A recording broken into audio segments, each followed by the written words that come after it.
But this one, all Radio Solent frequencies and smart speaker, pleased to say, BBC Sounds, BBC Sport website and app.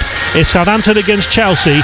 Your summariser, former Saints midfielder Joe Tesson. Your commentator, Adam Blackmore. Ian, thank you. Good evening, everybody. Welcome to St Mary's. The air is full of smoke from the pyrotechnics and the fireworks. The laser show has got everybody in the mood. Now can Saints players keep their fans in a buoyant mood in what is the most tough of challenges? It's one win in their last 26 Premier League games for Saints against a Chelsea side who've only lost 3 of their last 28 Premier League games, and those losses were to Arsenal, Manchester City and Liverpool. That's the size of the task ahead for Saints, and it's big enough without the mass of missing people and players and quality and experience that they're having to do with that tonight. A debut for Nathan Wood at centre-back comes in the face of suspensions to Harwood Bellis and Downs, and injury to Ben Narek, and Saints make 4 changes from the team that played so well in the second half at Brighton on Friday night. A first Premier League start for James Bree as well. He's preferred to Sugawara, with the other 3 changes including Nathan Wood all because of suspension. Aribo comes in for Downs, and Ryan Fraser comes in for Tyler Dibbling.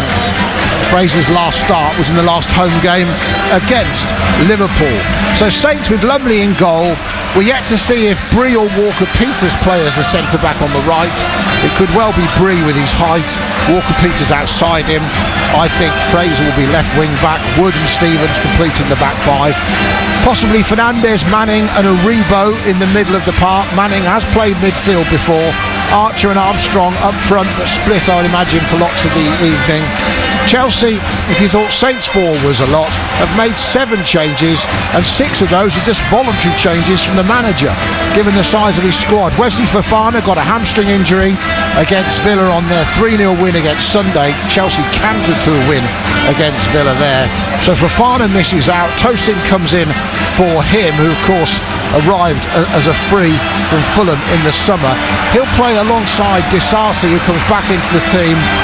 He is in for Levi Colwill, who drops to the bench. Colwill, of course, a Southampton boy, a Sholing lad, part owner of Sholing Football Club, and he'll be gutted not to be playing in front of his family tonight, I'm sure of that. The other changes, Jorgensen gets a Premier League debut. Philippe Jorgensen, the Danish goalkeeper, in for Robert Sanchez. Romeo Lavia, the former Saints teenage prodigy, he drops out of the team for Malo Gusta, who goes to right back, with Caicedo joining Enzo in midfield. We are underway. Madueke comes in the front 3 for Neto, and Nkunku for Jackson, and João Felix in for Jadon Sancho.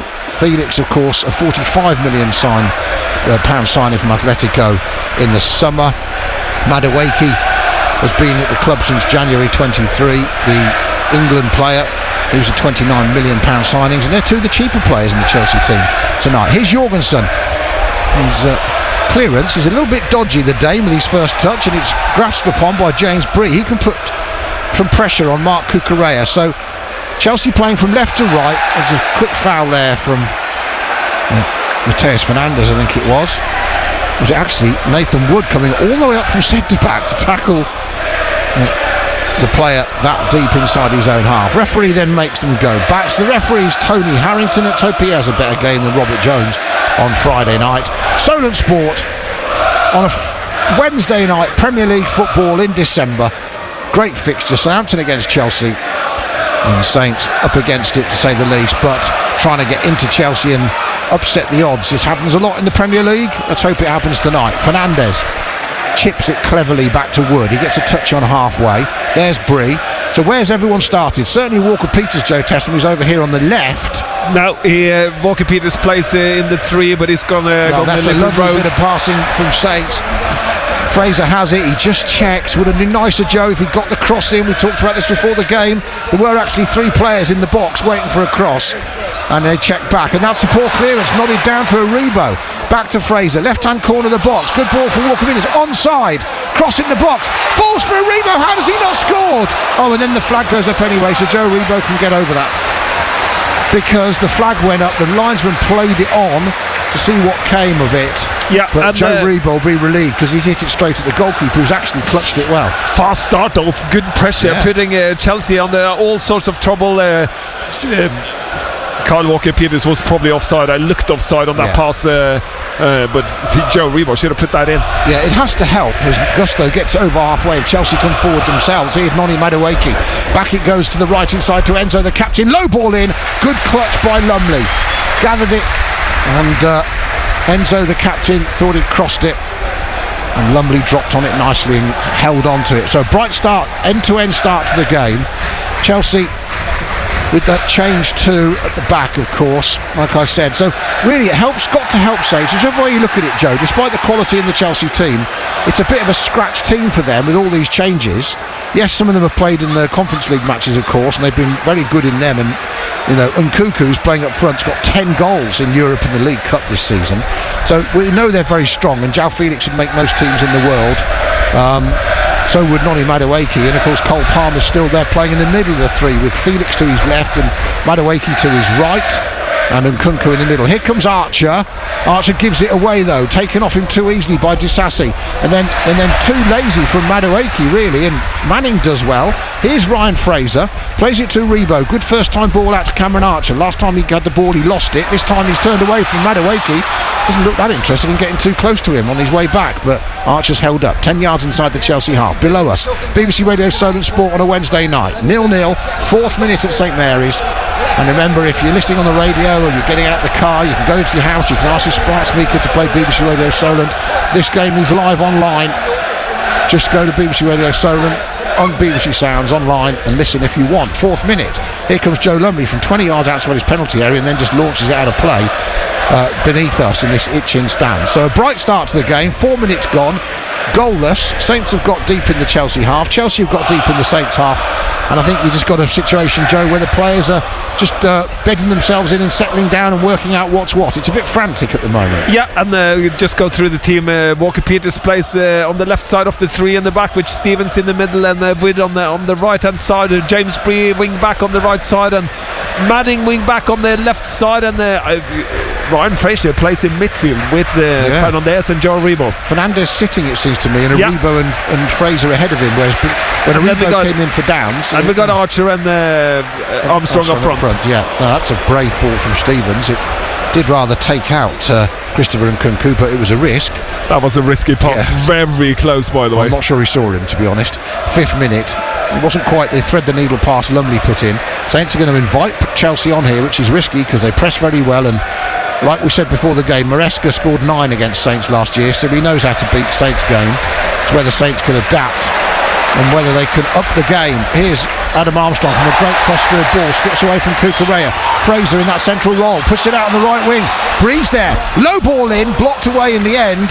It'll come back out from Tosin Adarabioyo, and Chelsea will try and bring it away with João Felix, and it's popped out nicely by him. That's great skill to get it out to Noni Madueke, who's just short of halfway.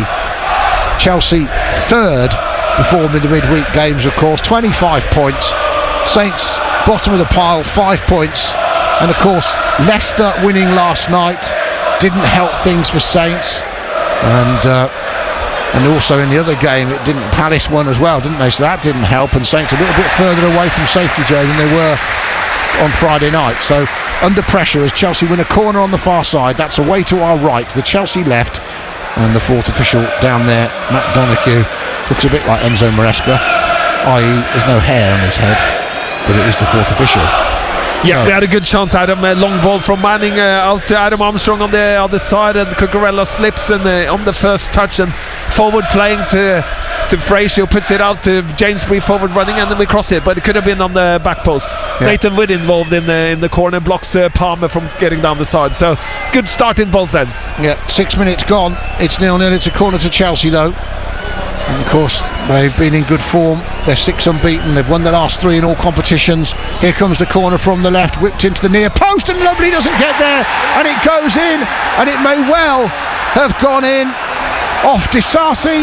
It may have gone in off Cucurella. He wanted to claim it, but I think Disasi's going to be giving it, and Chelsea through Axel Disasi have taken the lead from a set piece. And was that a mistake from Joe Lumley, or was it just a perfect delivery to the near post that he couldn't reach? We'll have another look at that. Either way, it's Saints 0, Chelsea 1 in the 7th minute. Good corner in, packs it around the first, but they start on the 5-yard line, runs in front of Joe Lumley. Joe Lumley tries to come out, has no chance, and Disasi heads it in, very simple in an open goal, Adam. And then someone is not marking tight enough, and it looks like Adam Armstrong is not tight enough to his man. Well, he's not the most likely goal scorer, is he, Axel Disasi, but he scored, and it was relatively simple, as you said, from the corner. And it shows again, Adam, how important set pieces are even in the Premier League, any sport, any divisions in football. You got to have you can get yourself out of trouble and get simple tap-ins like Disasi just got. Good cornering, good delivery, good runs. Not the greatest of marking. Joe Lumley in no man's land because he is put in that position, not his fault. Easy tap-in. Yeah, they got 2 or 3 bodies to that post, and the goalkeeper would have had to get through them. Nothing he could do, but if you don't get the first contact at the corner, you're in trouble, Joe. And basically what happened, it was allowed to go past a few heads and into the net, and it's a terrible start for Saints after what was actually a fairly bright start by Southampton. Yeah, you can say Chelsea's killed that very quickly, and that's unfortunate because you are right. We started good tempo, press them, go forward, and we've been playing good forward football in those 5 minutes, Adam. Yeah, and what the biggest pity for me, Joe, I don't know what's happened to our line there. I don't know if you're hearing that rattle at home, but it's not pretty. We'll try and work that out. It's one of us. I think it's Joe doing that. I don't know what he's done, causing trouble again. We'll get him to sort that out. There we go. And Saints attacking down the left. Here's Manning, tries to put it in, blocked at source by Malo Gusto, and then out it goes for a Saints throw. Madueke wants it, he's not getting it, and while he's appealing for it, Saints frankly should have taken the throw while he was blind to not looking at the ball. But anyway, they've got the throw. Manning tries to win it back. It's going to be a goal kick, I think, to Chelsea. It is. And so Saints trailing early on. Joe, hard enough, as we said, to win the game with so many injuries and suspensions, but that's not. And we're going to get another look at it here at home for you. Cucurella is there, but really, I'm afraid, with Manning at the near post and Aribo behind him, they're outnumbered for a start off. 3 Chelsea players, all bigger than them. And also, why is Manning the one trying to stop the ball coming past the near post? He's just one of the shortest players Saints have. Yeah, and I think Joe Lumley also gets caught in no man's land there. Makes it very difficult for him, and maybe could it be a little bit stronger, but it's a very good delivery, Adam. And when you have a good delivery on the set piece, that makes it so difficult for keepers. So the delivery is key here when you have set pieces, and Chelsea did definitely put in a very good corner. I have seen we come down twice on the side, Adam. One with James Freed that we just talked about before the corner. He tried to cross it on the first post, Adam, and same with Manning. They are runners on the back post. Now here comes Archer, who runs the ball nicely through his legs and allows himself to have a go at Disasi. Ahead of him is Walker-Peters. It's a good ball to Walker-Peters. Still got it, pulls it back, 1-1, and there is the equaliser. Great play from Carl Walker-Peters. Joe Aribo was Johnny on the spot, taps it home as he makes his way into the 6-yard area, and Chelsea had the lead for a matter of minutes, and Southampton, against the odds, have struck back against the informed Blues. It is Saints 1, Chelsea 1, Joe Aribo with the goal. Good forward play. We just talked about it, Adam. Good forward. How much impact that makes. Good ball up to Archer, who makes a good run out to the side from Joe Aribo. I think it's Walker-Peters who puts it in, and then the Walker-Peters centre back. Walker-Peters makes the run into the box, gets the ball back, lip and lock in the challenge with Enzo, and crosses it perfectly for arriving Joe Aribo. And it's a tap in, Adam, and that's what we need. Yeah, and I think Saints deserve a little bit of luck. At least the luck they've made themselves, because it was a great effort from Joe Aribo. Great goal for Saints. Now we've got a great start to the game. Forest have taken the lead City have taken the lead against Forest. Bernardo Silva's first goal of the season. It's 1-0 there. It's 1-1 here, and what a start to the game. A game where we were just worried Saints would get blown away by Chelsea with all the problems, and that'll give everyone a massive boost. Walker-Peters with the assist, and Fraser gets caught there. Referee's going to give a free kick. What we need to do is see Saints just wind Caicedo up as much as possible, Joe, because the Ecuadorian will actually lose his rag, and props get booked or sent off if you just wind him up enough, I think. Yeah, but good. This started the play for the goal started with Walker Peters, who plays it. He's playing like a centre back, but goes forward like with full freedom, which is very kind of it works. But he drove past into midfield, played a brilliant ball to Archer, but continued his run, and Archer found him. Yeah. Oh, we almost messed it up again. Yeah, but you've got no faith, Joe. No, I'm joking. Well, yeah. I'm joking, everybody. I don't blame him. He's seen enough evidence. Walker Peters loses out. Then it's a foul by him, I thought. Enzo wants the free kick. He's out of his technical area, by the way, by about 3 yards, Enzo Maresca. He needs to get back in his box, literally. 13th minute, 1-1. Bottom Southampton against third place Chelsea. 5 points against 25 points, and Saints starting the game well, and good on them. And whatever anybody thinks, Joe, whatever we think, whatever we talk about Russell Martin's future, these players are scrapping and fighting for him in every game, and I don't think that quality should be underestimated, that the players all believe in what they're trying to do with him. I think that's a massive factor. As Archer, and this should be a big factor in whether you let him go or not. Here's Archer, turns inside Disasi, the goal scorer, who fell over, and then the ball ricochets off Gusto. Look, being stretched here, Chelsea. That's a quick pass back to Jorgensen. He clears, the Premier League debutant goalkeeper, and he clears up into Saints half, and Walker Peters, who's back in that centre-back slot. So why is it working with Walker Peters getting forward from that inside left? Is he doing what Jack Stevens would have done if he'd been the left of three and got the freedom to move into midfield? The reason why it works out, is because we're playing forward into dangerous areas and taking away the small-sided player on the edge of our box, which we just did again, when almost got caught again. But that's the difference. We drive forward, we play forward, we're being positive, we're creating things. Yeah, and I've just seen them going back to Joe Lumley here when they had a good chance to get it down to Fernandes on the right wing, and they turned it inside and away from him. They've still got it, Saints. They've got to spot those opportunities when they free players up. Here's Fernandes in a central position, drills an amazing 60-70 yard ball to Adam Armstrong, who collects it near the edge of the Chelsea penalty area on the right. On the far side, back to James Bree, slides it for Armstrong, low ball in, Disasi clears away, caught, throw into Southampton, and a better cross there, and Saints were 2-1 up, because again, unlike the game against Wolves, for example, Saints are getting red and white shirts into the penalty area when the man looks up to cross it. Yeah, and we're crossing it. Again, the wrong choice from Adam Armstrong. Back post, free as a bird. Manning just chip it over the top, because Archer makes the first post run and takes away a man, and just a chip in the back again. A flat ball in. Yeah. But we are crossing the ball, and got to be better. That's a lovely one too. Armstrong's done brilliant to find Fernandes into Joe Aribo. Just got the ball caught under his feet as Caicedo clears. Cole Palmer looks to try and get it. It's nodded across the Chelsea half by Nathan Wood.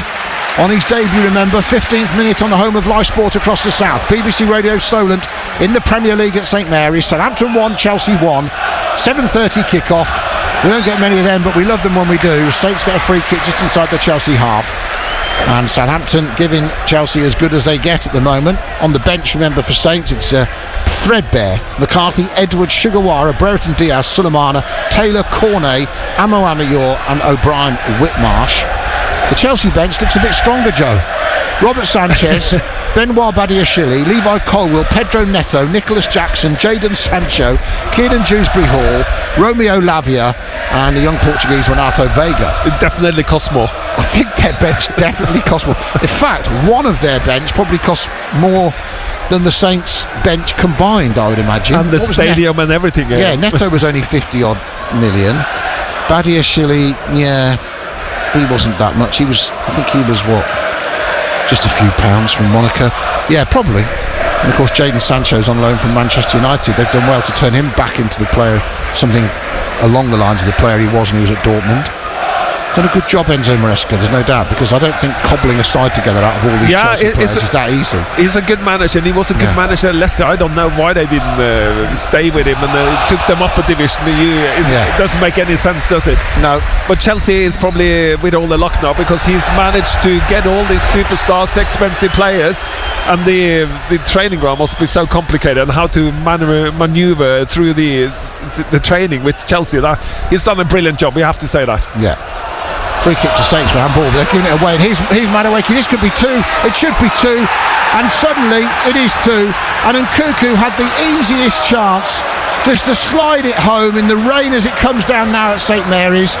A mistake from Saints at the back. We're just praising them for how well they've done. They got their own free kick near the halfway line, and then Joe Tessam, they put themselves in trouble, and once more, bad decisions, bad mistakes in their own half, unnecessary problems they're creating for themselves. As it comes back to Nathan Wood from the free kick, he goes to Lumley, who's 10 yards outside of his area, and then his pass doesn't meet Walker-Peters, and it's a gift. And again, that's the goalkeeper, whether it's McCarthy or Lumley, playing it to a player who's facing him, who doesn't know who's behind him. It's ludicrous, a disaster. Adam. This has to stop, Adam. This is the thing I don't like here. We are taking risk, playing it to Walker-Peters, who's the centre back, playing it in when he's turned the wrong way, with a man is back, has no clue where the man is, plays it into him, get robbed, one pass, bang, score. And Lumley shouldn't even be on that part of the pitch when we have the ball. When Nathan Wood has the ball, he should be deeper. He shouldn't be in front of the two centre halves. It's absolutely ludicrous, Adam. Yeah, it is, and it was too easy. He was pickpocketed by Madueke, I think, Joe. It's not just pickpocketing. This is children's football for me. That shouldn't happen in the Premier League. It's absolutely stupid, Adam. There's the quote we will start going home with Adam and Joe on: children's football. Later, 18 minutes gone, we just got all excited, and then that happened. Yeah, and it's unnecessary because we're in the game, Adam, and we've been starting really well and playing forward. Why do we stop suddenly doing it? Yeah, Madueke, it was too easy. Saints come forward again. They've already come back from 1 goal down. Can they come back from 2-1 down? Arlo Walker-Peters trying to do it all on his own, and does fantastically to play against his opposite number 2, Disasi, and get a corner, having made a mazy run. Yeah, what he does, Adam, he runs forward, and the Manning sits back as the kind of left back. But Walker-Peters from centre back position runs forward. So it's a bit of a strange kind of when you play against it. You start thinking, what is he doing? Where's he coming from? Because he comes from the back. So corner taken short by Saints, going to be put in by Bree. Curls it, easily headed away. Too much of that towards Disasi. And some big units there at the back. Tosin Adebayo, that was actually. He's a big boy. And Chelsea, a much bigger team than Saints, as this time Nkunku, again another clash of opposite numbers, catches Fernandez on his Achilles, rakes him a bit down the back. We'll have a look at that here. That's one of them naughty ones. Oh yeah, he steps on that his is a naughty Achilles. one. Yeah, and the referee should book him for that. He knows exactly what he's doing. That is a naughty one. That's the one that ends a player's day or a season from Nkunku. That's naughty, Joe. He knows exactly what he's looking down. He's looking at what he's doing with his foot, and he's putting his studs down his Achilles. Yeah, and that's, if you are a referee with football knowledge, you know that that's exactly what happened, Adam, and that's why he should have been booked. Yeah, and the referee was really close as well. Disappointing from Tony Harrington, if I'm honest. Yeah, and these challenges, these kind of stupidness, that's the one you should use the yellow card on. That's for me, they are the ones that you should take out, because they're naughty. And no doubt there'll be one where there's just a player a millisecond late, and he'll get given as a yellow, and it's a non-attempt to play the ball. Saints battling, and the referee's given offside against Southampton. Anyway, 20 minutes gone, and Saints were just getting into the game. They've equalised after 11 minutes through Joe Ariba. They fell behind 4 minutes earlier to Alex Disasi's goal from the corner from Enzo. And then just as they've got a free kick, and we all relax, they've got a free kick for a handball near their own halfway line.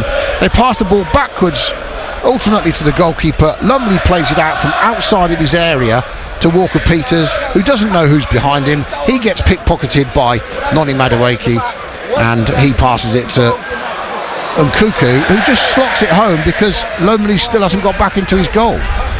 He tried to save it outside the box, didn't he? He had no choice there, but he shouldn't be in that position. You shouldn't put yourself in that position, and now you are 1 goal down again, Adam. Yeah, and all of it to do. Here's Cole Palmer, receives it off Enzo, midway inside the Saints half, drives outside, gives it to Madueke. Madueke looks up, gets onto his left foot, shoots, going to get another chance, and it's saved by Lumley. It makes up for that earlier error a bit there, because at 3-1 you feel there wouldn't be any way back. And then Palmer's shot on the follow-up that doesn't have the pace to worry Lumley, who gets down sharply to his right. 21 minutes gone, 2-1, but Madueke there, denied by Lumley twice. Lumley made 2 saves, one off him and one off Palmer, and did well because it was deflected. Yeah, Madueke kind of goes past good one-on-ones, takes on Walker-Peters, goes past him, and probably should have done better there. I mean, there was a one-on-one with Lumley from the right-hand side, and he probably will feel disappointed with that one. Yeah. Everton thought they'd taken the lead against Wolves, but haven't been disallowed. Here comes João Felix going forward, hits it wide, everyone backed off him. He took the shot from the edge of the area, and he knows he should have hit the target because all the red and white shirts are running back and allowing him to just close in through the D onto the penalty area, and frankly he should have scored. He should have scored. Caicedo robs Joe Reba on the halfway line and puts it forward to Jay. He just runs forward at him. Felix just goes forward and he drives forward, and we are backing off. It's not like we need someone to step in and challenge him. At some point you got to go, but no one does it. Leads him all the way to the 18-yard line, and luckily he puts it outside Joe Lumley, who went the wrong way as well on his right side. So lip it a luck again, and Chelsea's creating another big opportunity here. Saints analysts away to our left getting frustrated, not at the defending but the things they spot about when the ball should be played forward and they're not doing it, or to a player, and they can see what they've worked on. They know what they're trying to do, and then if the player doesn't execute the pass, of course it breaks down. We are midway through the first half. To say it's been interesting and eventful would be an understatement. It's 2-1 to Chelsea after a quarter of this game. It could have been 4-1 to Chelsea after the last couple of minutes, but it is 2-1. Saints equalising through a rebound, like I said, after Disasi's opener, and then Chelsea almost getting caught playing out from the back. Saints need to put some pressure on Jorgensen. It's a 22-year-old goalkeeper's first Premier League game, having been signed from Villarreal. They need to test him. He just passed it past Adam Armstrong out there, but then it's given away badly by Disasi. And here's Manning on the left wing. Can he go round the defender? He can't. It's a good sliding tackle from Malo Gusto, but it's a corner to Saints. And an opportunity from the set piece for them to do well. The rain pouring down now here. You said it was due to rain, didn't you? You were right with that one. Well done, Joe. Yeah, I got one right today. That's good. Yeah, that's so far. There's more time for you to get more things right. I hope so. you do between now and 90 minutes anyway, yeah? Let's hope so. Yeah. Good run forward though by Manning. Picks the ball up after Chelsea tries to play himself up, but no one in the box to cross it to. And yeah. Here comes the corner from the left. James Bree's going to whip it in. Goes right to the back post. Stevens gets up there. Challenges with Cucurella. It might be a Chelsea break.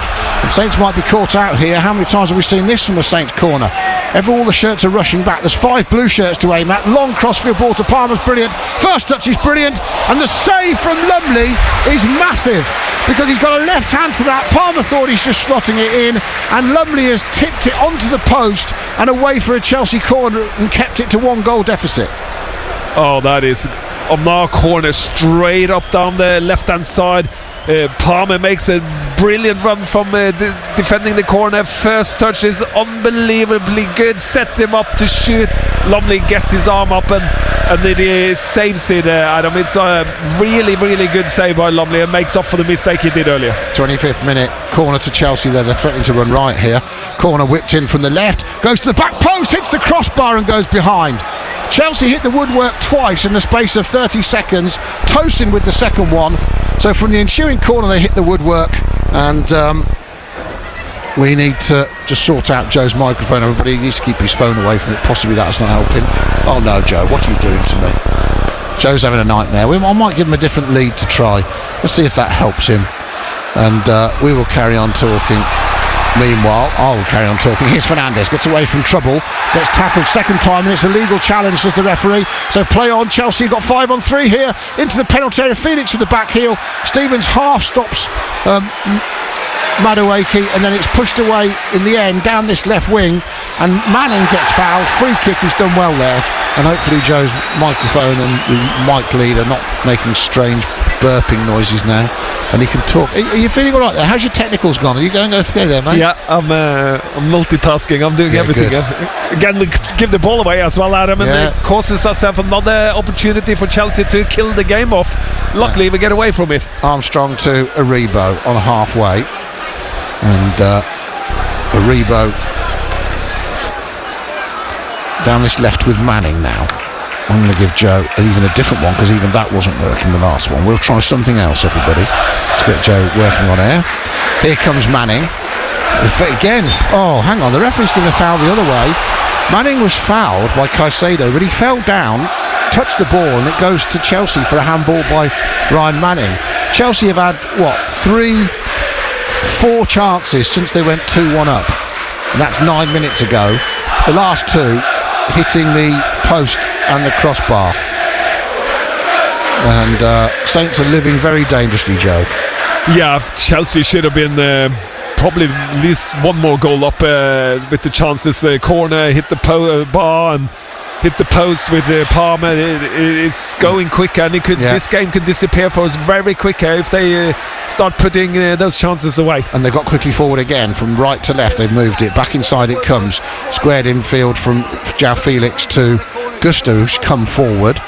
Now here's Disasi, the scorer of Chelsea's first goal, with his gloves on, out to Noni Madueke with his trademark head scarf thing. I don't know what you call them. Back out it goes to him now from Enzo. Bandana could be the answer. Here is Noni Madueke, 2 yards outside the penalty area. Thanks to the Millie in the studio for helping me with my fashion. Enzo on the right wing for Chelsea, almost level with the edge of the Southampton penalty area. 2-1 they lead, 28th minute. Back inside it goes to Sisasi.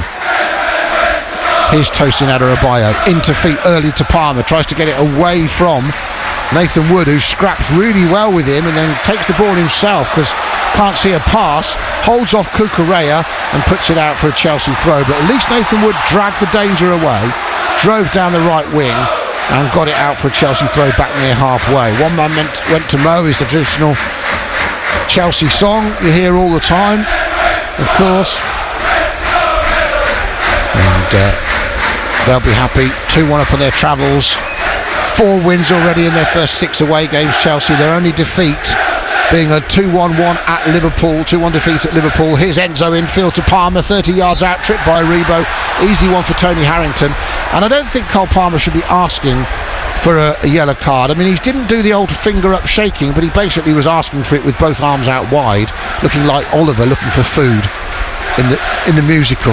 Yeah, good play though into Enzo. Enzo's starting to come into the game now when he gets half turn, and this is when I'm talking about good midfield players. He gets half turn, and when he gets half turn, he's options, but his options first and foremost is to play it forward, and he finds Palmer in a brilliant position there behind Joe Aribo, and Joe Aribo tries to get back in the middle of the kind of pitch, and that could have been dangerous, and I think it was kind of the right decision to make a free kick by Joe Aribo. Saints need to find a different way here because they're not going to outplay Chelsea end to end like this. There's too much quality there. At the moment it's way too open, Joe.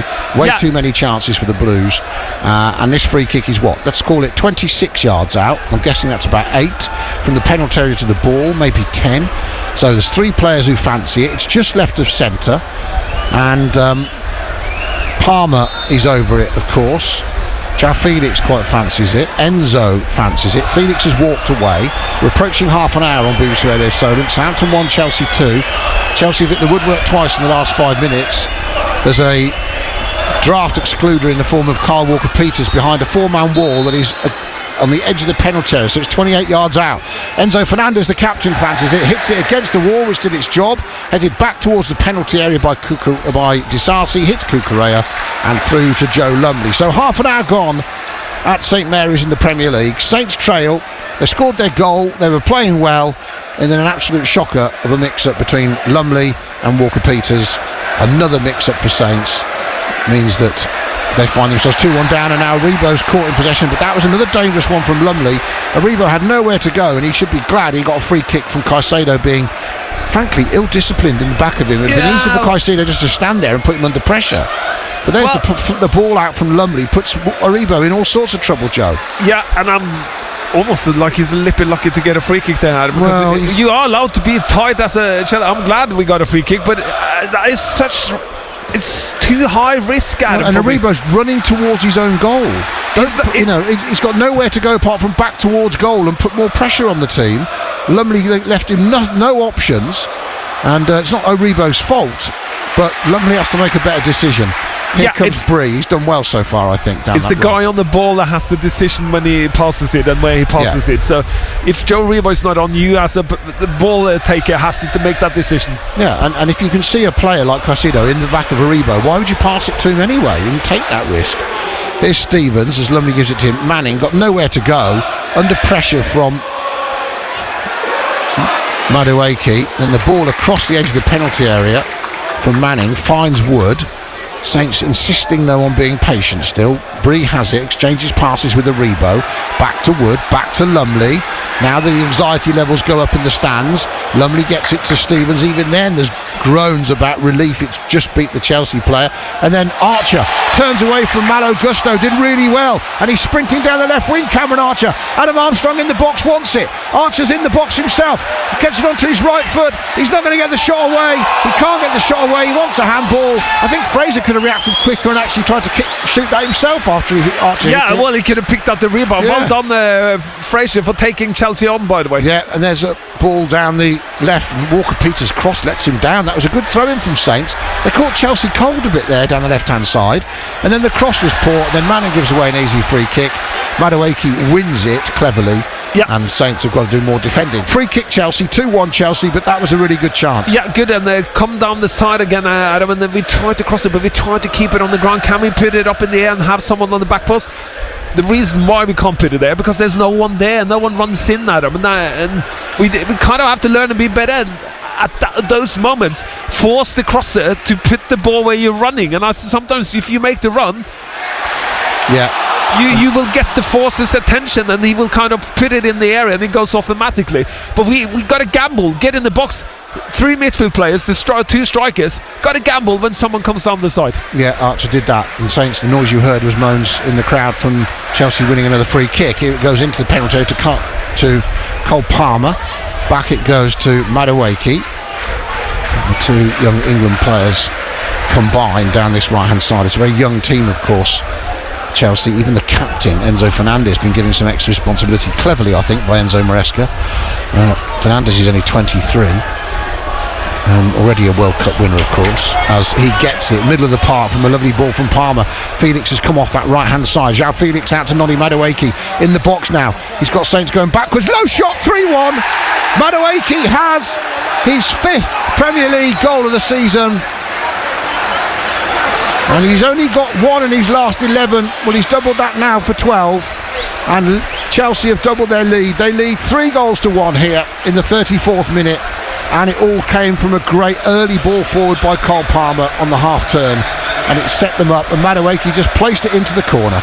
Yeah, he drops into the left side, and the half turns it and plays it into Enzo, who finds Felix, who plays it out to Madueke, who takes on Ryan Manning and swaps inside, creates a little bit of space. All he needs is a little bit of space on this inside with his left foot, and rolls it into the corner. Very simple, but we are too passive at him. We're standing still watching Madueke walk in, and we need, at some point, you need to be aggressive. I know he's good one-on-one, but you got to put him under more pressure. He's just driving in, little step to the side with the ball, and bang, it sits, and we're 3-1, and the game is over in my eyes. Yeah, when Manning has to backtrack, he's just inviting Madueke to pick that bottom corner out by not closing him down. And like you said, you know he's good one-on-one, but you've got to, I think, you've got to do it. You've got to challenge him. It's like he's only 10 yards away from the goalkeeper. Exactly. So you've got to shut the angle down.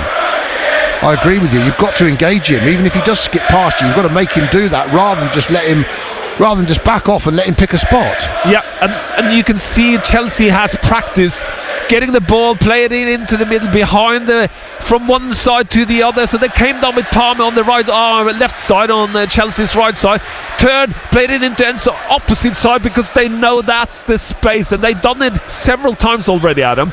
So they've worked out our tactic here, because we sit with the back 5. There's not enough people in the middle. That's where the space is. Can we play it into the middle there, drive forward, play it sideways to Madueke or whoever, and it's mainly been down Madueke on this side, who's been the threat, and that's why they score.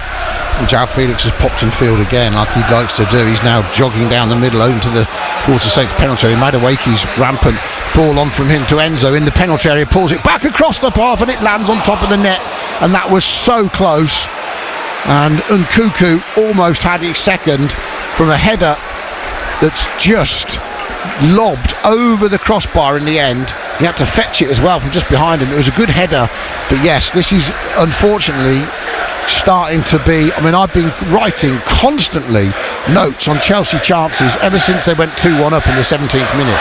And there's another poor clearance from Lumley, who apologises, and he's absolutely helped out by Fernandez.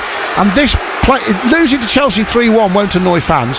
What will annoy fans, Joe, is the way they're losing. Yeah, and that annoys me as well, because we were back in the game, and it is so stupid to do the things we've done, Adam. Archer out to Manning, gets a somehow cross back into Archer, which he wasn't really trying to do, and they've won him in the corner. And that's the difference. When Enzo came down just earlier for Nkuku to head it, and he should have done better, Nkuku, he chips it up in the back post instead of hitting the first man's run, and that puts everyone into trouble for Southampton. We kind of tried to smash it into the first post, which is blocked. You've got to lift it and cause the problem in my eyes, but the problem is we might not have any runners on the back post. Yeah, here comes the corner. Saints need a second goal before half time, really, just to make it competitive again. There's a Chelsea player down in Cucurella holding his head. I mean, I'm not saying he's a play actor, but you know, this could be Oscar nominated stuff. 37 minutes gone. Yeah, and with all that hair, that can't hurt if he hit his head. Well, let's hope Jack Stevens hasn't lost his rag here and actually done something that VAR picks up. That's the first thing. Here we go. Stevens and Cucurella. And he pulls his hair a little bit. But he's right. It's a heck of a bit of play acting from Cucurella. It's a great face from Jack Stevens. He's actually pulled I can't help laughing. He's pulled Cucurella's hair, and then as Cucurella's dropped to the floor, Jack Stevens is giving the most confused look. Like, what are you doing, man? He's going to VAR now. Oh, no. Asked him to go to VAR. Well, it's not a red card, is it? Pulling a tiny strand of Cucurella's hair. It's about time he cut it anyway, Joe. I can't believe possible red card for violent conduct. You've got to be joking. That's just a joke, referee. If you give him we're going to get another look. He's just pulled his hair a bit. It is stupid by Jack Stevens. It's not violent conduct, Joe. There's nothing violent about it. He's fallen over like he's been shot by a sniper. Honestly, please, Tony Harrington, have some common sense. It's not a red card. It's not enough to send a player off without a previous yellow. It might be a yellow for stupidity. It's not a red. And the Cucurella's play acted it. You can't let him get a red for that. No. That'd be a disaster for Stevens. He's already missed 5 games, the red card, earlier in the season. And for his subsequent words to officials, oh my goodness me, he's got the red card out. How is that violent? 39th minute, Saints are 3-1 down. The night is falling apart. They're down to 10 men because Jack Stevens has pulled Mark Cucurella's locks, and that's one of the most embarrassing red cards I've ever seen. It's one of the most stupid things I've seen a player put himself in the position to have done, Jack Stevens. I've got no sympathy for that, but that's a yellow card at worst in my eyes, and he's been sent off for the second time this season, Stevens, and hopefully he goes off the pitch upset and annoyed, but doesn't start mouthing off and making things worse for himself further on down the line like he did earlier in the season. Saints down to 10, and the whole night is just turning into a disaster. Yeah, this has turned into a disaster, Adam. I don't know what to say with that. Seriously, Cucurella falls over like he's been punched in the head, Adam. Exactly. With all that hair, you can't even hurt him, but it's just stupid. 40th minute, Saints have a corner, which James Breed, then another good delivery. It's a header from Fernandes, which is easily saved. And now the referee, Saints players are actually going around the player they felt from Chelsea, who actually pushed Fernandes around off the ball. Adam Armstrong's not happy. Something's gone on here. Tony Harrington's Armstrong's pointing at the goalkeeper. Yeah, because he puts his leg into Fernandes when he gets the ball, and well, Fernandes heads it down. He saves it and he tries to go, and then he kicks him afterwards. I think that's violent conduct more than pulling Cucurella's hair. Don't you? And that's why is that not even looked at? I'm confused. The game's gone. The game's gone, everyone. What's going on? You can easily say we're biased because Saints are losing. Yeah, of course we are. Chelsea have been brilliant, but the red card's an embarrassment for the game. I'm gobsmacked. I don't know what to say about this. And actually, the goalkeeper doing that to Fernandes was much more dangerous and more likely to cause injury than what Stevens did, Joe. If he puts his foot up against a player coming out to him as well with his knee up, come on, and clobbers him. I know he grabbed his hair a little bit, but can he really cause any injuries? And why does the referee not see that as a grown man? Cucurella has made a meal of it. Why? I mean, surely he can see that like the rest of us. You can't tell me. Somebody might tell us on Twitter at Solent Sport that by the letter of the law it's violent conduct because there's a rule about pulling Cucurella's lovely locks. But come on. But I can't believe that. Manning's down. Free kick for Saints. No yellow card. and caught by Madueke quite late. Actually, the ball was a long way away, and I don't know what to say, Adam. I know he puts his hand on his head and he shouldn't do that. Let's agree to that. Yeah, we said it was stupid from Stevens. Cucurella need to fall over and hold his head like he's been punched in the head? That never get looked at in my eyes. Why can't we look at that and see he just pulled his hair a little bit? For the worst damage he can have, that maybe his curls are gone straight. That's the only kind of damage that would have done. I don't know what to say. I'm going to be careful there, but because it makes me angry. That is just stupid. The whole situation is stupid. Everton 2-0 up against Wolves. I mean, yeah, it's a pretty senseless situation all round, isn't it? Trouble is, the captain has now been sent off twice in the first half of the season, and he's going to get what? It was a straight red card for violent conduct, Joe. He's already been off once. How many games is that, Adam? I think if his first one violent conduct or 2 yellows. I'm going to have to go back into my memory, my book here, as Armstrong does well to get in the box, but then passes it to no red and white shirt. There were a couple in there, but the final ball actually letting Saints down, because they're getting in behind Chelsea more than I thought they would in the first 45 minutes. We're in the 43rd here, and Saints need to get into half-time and reorganise. I mean, like the last thing you needed was more defenders unavailable. Thankfully, of course, Harwood Bellis will come back. Hopefully Bednarek's just about fit as well, and the Saints try and play out in their own half. Remember, they've only got 10 men now, so they've got to be wise with the ball distribution. That's excellent from Fernandes, and then Archer tries to set Fraser on his way down the left. Armstrong's making his way. I like the early cross, it just doesn't go far enough. Cucurella nods it down. He gets booed by the Saints fans, and Palmer plays it to Cucurella. But Saints, really, I'm afraid the sending off has killed any chance of getting back into the game, because even though they were being taken apart by Chelsea, they were creating chances of their own, Joe. 44th minute, they're 3-1 down. Yeah, Chelsea was the stronger team after the 1-1 goal there, Adam. I have to say that they deserved to be 3-1 up with all the chances they created. We didn't create too many opportunities, Adam. We got forward, but Chelsea had picked us apart, and they're doing it again. Nathan Wood is a challenge. Good challenge from Nathan Wood. He's got a different role now. He has to step more central in the middle of the pitch, and that probably suits him better, Adam, because he's more like a centre half and can read the game, and he's quick on his feet and intercepts properly here, and gets the tackle in and stops Chelsea from scoring again. Yeah, absolutely. Jack Stevens, of course, sent off for a foul on Garnacho against Manchester United back in September. I think that was a straight red card, Joe. So he's going to get 3 or 5 games, isn't he, now? Just in the busiest period of the year. Yeah, and we have an injury, so that was...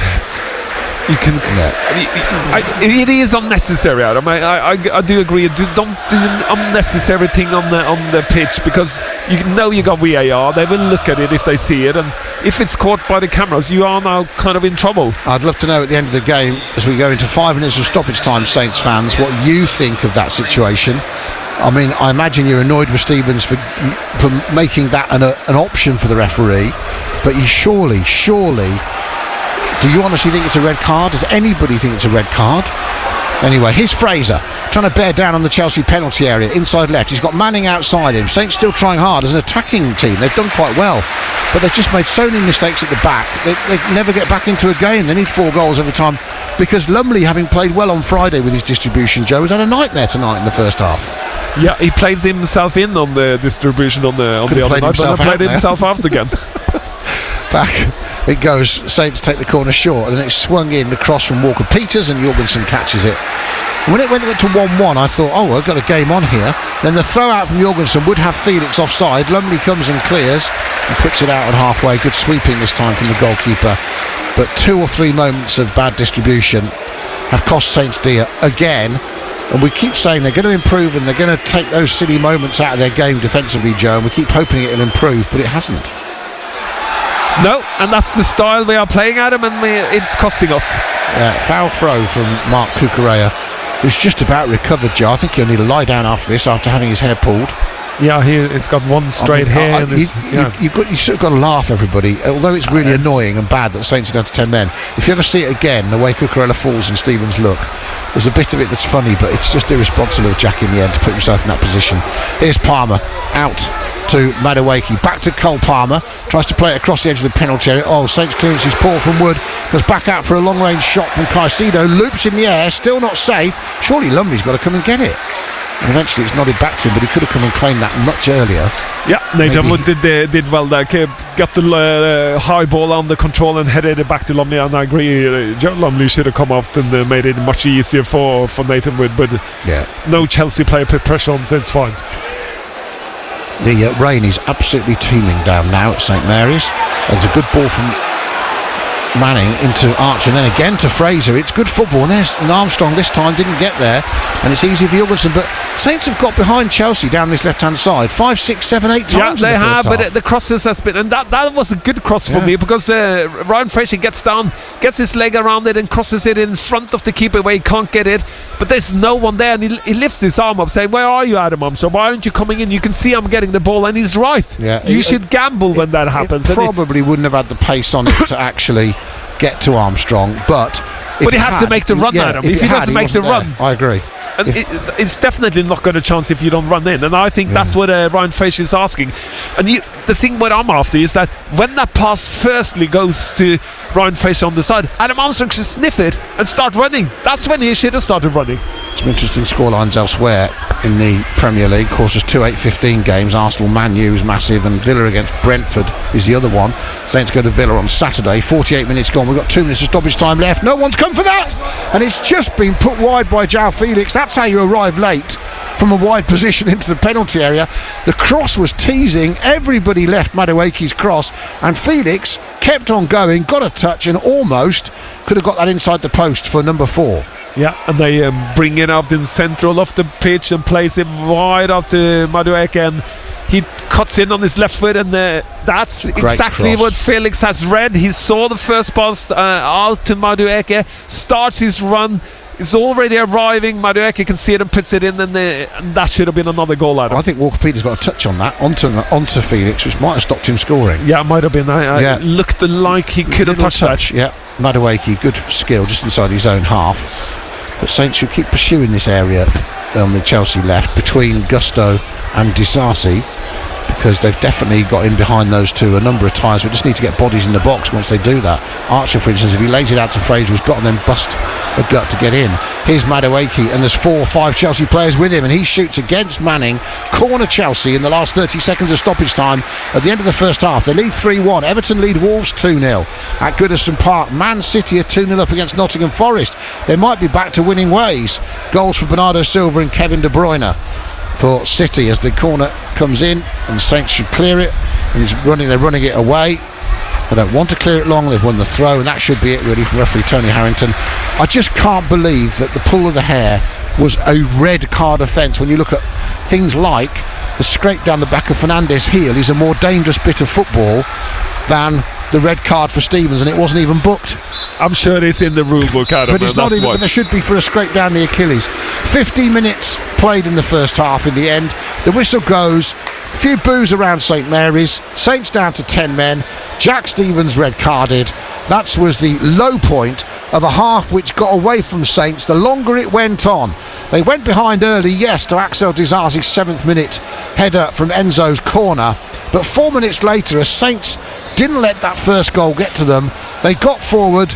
A lovely cross from Kyle Walker-Peters. They got in behind Chelsea, and Joe Rebo was in the 6-yard box to tap it home to make it 1-1. But then the Joe Lumley mistake, giving it to Kyle Walker-Peters when he didn't know he had a man in his back. Robbed it. Madueke robbed him, and he passed it to Nkuku, who scored into an open net as Lumley hadn't recovered. That was 2-1 after 17 minutes, and then it just got worse and worse. Lumley made a double save from Madueke and Palmer 4 minutes later. Felix shot wide. Then they hit the woodwork twice in the 25th minute, Chelsea, through Palmer and Tosin, before Madueke made it 3-1 in the 34th minute from Felix's assist. and Saints always up against it, because 5 minutes later Stevens then got sent off for pulling the hair of Mark Cucurella. He should be ashamed of himself for his reaction to it. Stevens is probably ashamed of himself for actually bothering to do it, and all in all it's a pretty sorry affair by the time we get to half time, Joe. Yeah, we have to say, after first goal we gave away and we got back into it, I thought, okay, we organised, we started well in the game and got forward. We got into good positive positions and we played forward at them. But then when we give a ball away like we have done, you kill yourself. And then Chelsea scored a really good goal, and the pattern you have seen with Chelsea after that, before the 3-1 goal, is that they dominated. They started to dominate, create chances. Madueke has been given way too much space on their right and left hand side, their right hand side, or our left hand side. Manning is way too far away from him, and we're playing with a back five. We got a block that he managed to walk it in.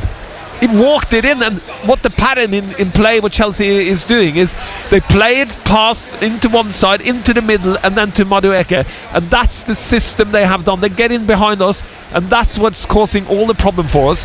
But you got to be tighter. You got to engage yourself. You can't wait till he's inside the box and 10 yards away from the goal. Little kind of a shimmy with dropped his shoulder into his left foot on the inside and rolled it into the corner. It's a funny game, isn't it? Because there's risk and reward on that side of the pitch. Saints have had all their good play down Madueke's side, but he's been gambling happily, staying high and getting the ball in space after Saints had come forward. Yep. And they've been punishing Saints repeatedly for it, because they're executing it better than they're Saints quicker, are. they're stronger, they're better, they are better organised, they got better players in the position, and they probably should have more goals. Well, Saints were depleted before the game started. They're even more depleted now. They're going to play the whole of the second half, 3-1 down and a man down. Half time at St Mary's. Second half commentary to come. It is Saints 1, Chelsea 3. This is BBC Radio Solent Sport.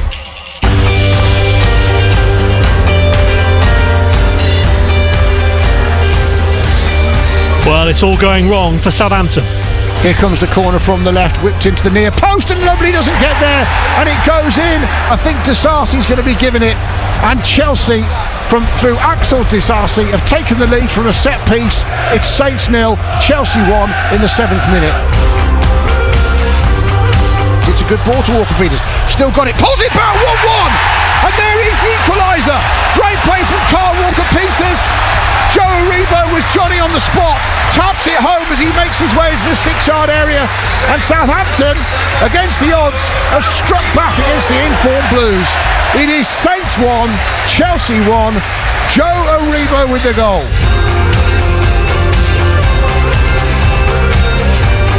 Free kick to Saints for handball, but they're giving it away, and here's Madueke. This could be 2, it should be 2, and suddenly it is 2, and Nkuku had the easiest chance just to slide it home in the rain as it comes down now at St Mary's. A mistake from Saints at the back. We're just praising them for how well they've done. It's got Saints going backwards, low shot, 3-1.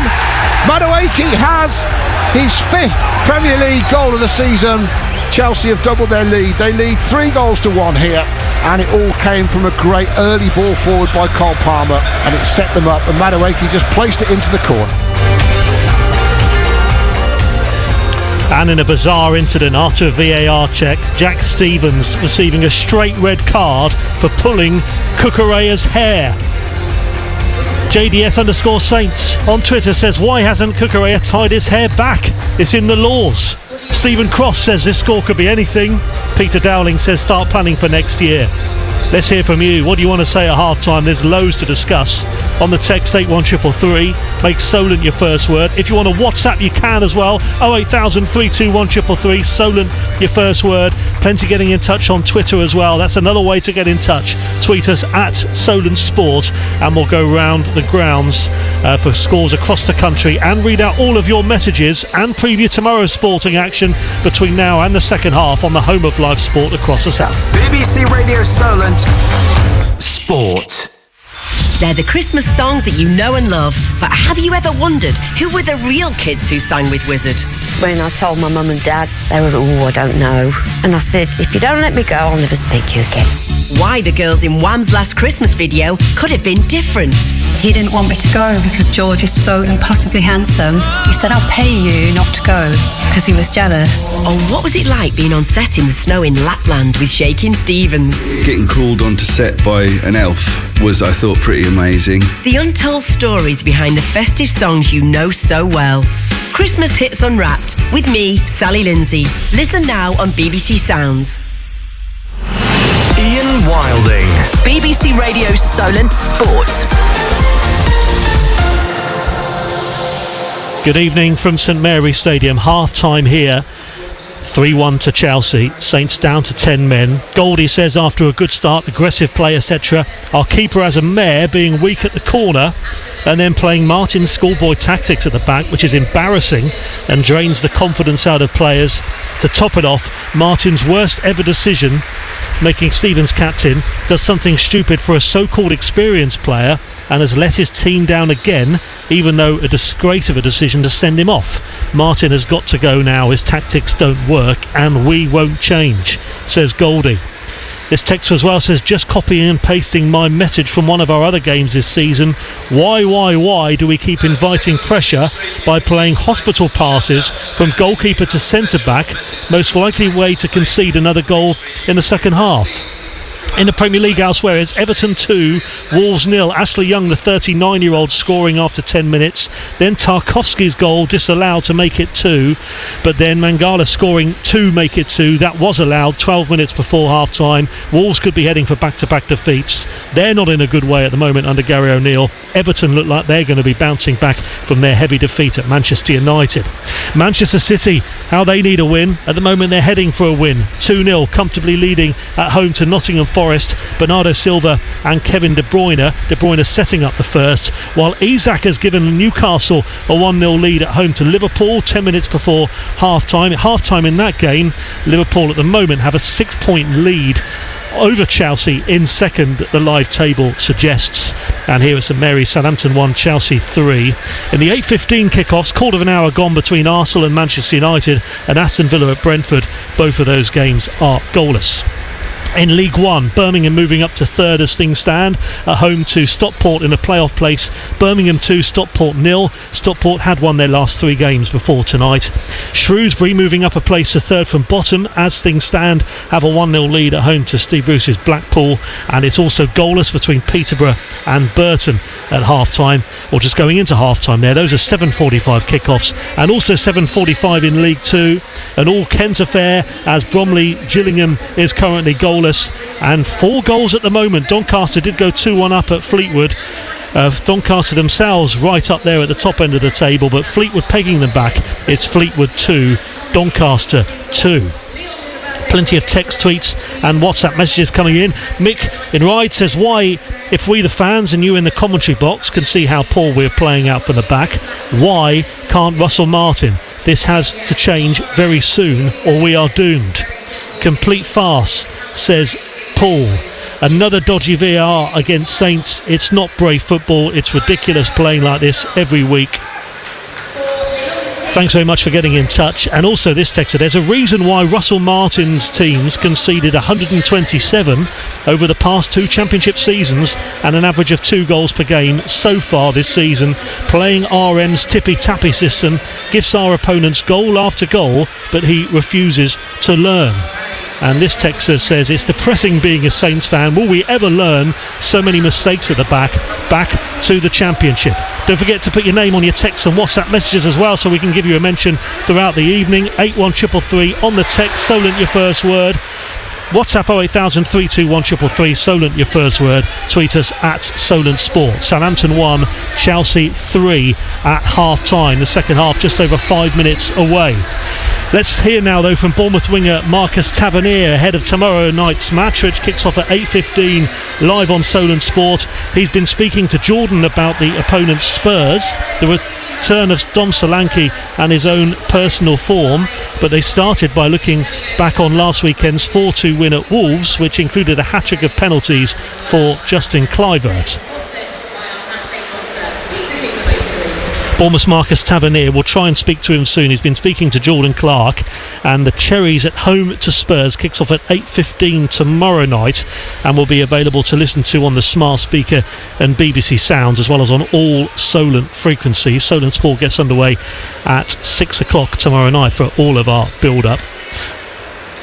So we will try and hear from Marcus Tavernier, but we will definitely hear from Hampshire's Tom Press now, who's been talking to Radio Solent ahead of their final group game against Victoria tomorrow in the Global Super League, which you'll be able to hear also live on the BBC Sport website and app in the cricket from 2 o'clock tomorrow afternoon. Well, after victory in the opening match, they have now fallen to back-to-back defeats in the 20-over competition, losing to Guyana Amazon Warriors on Sunday. Hampshire need victory against top-of-the-table Victoria to have any chance of making it to Friday's final. And Tom's been speaking to Kevin James and said he's really enjoying the experience out in Guyana. Yeah, it's really cool. It's a good challenge. Obviously, the pitches haven't been anything like we're used to, really, back home. It's been good, low scoring. They've all been really close games. We're on the right side of the Super Over and then lost out on a couple of close ones. But no, it's been really good fun, and yeah, we've really enjoyed it out here. What challenges has it been for you batting over here that maybe you wouldn't encounter in the UK? I guess like in the power play especially, the ball normally skids on quite nicely and you can kind of just hit through the line. Whereas over here it's very low, very slow, and it's tougher to kind of play those shots. It's kind of Sean's done it brilliantly, just kind of getting himself in and then picking a bowler that he wants to target and just kind of like that over he had the other day where he went for 20. Like, it's overs like that you kind of need to get yourself going, rather than in England you can sometimes just go from ball one almost. It seems to be that the odd over the 20 is the big over, and the rest of the time you've got to sort of get what you can get. Is that right? Yeah, absolutely. And you kind of feel it when you're fielding as well. Like, as soon as they hit a boundary or they hit a six, you can really like feel the game change and momentum's massive. But yeah, it's been really good fun and great challenge. You've had 3 innings so far at the top of the order. 30 against the Kylanders is your top score so far. What's it like once you get in the match? Yeah, it's good. Obviously, I would have liked to have gone on there. Obviously, spin plays quite a big role throughout the middle period. Haven't quite kind of got to grips with that yet.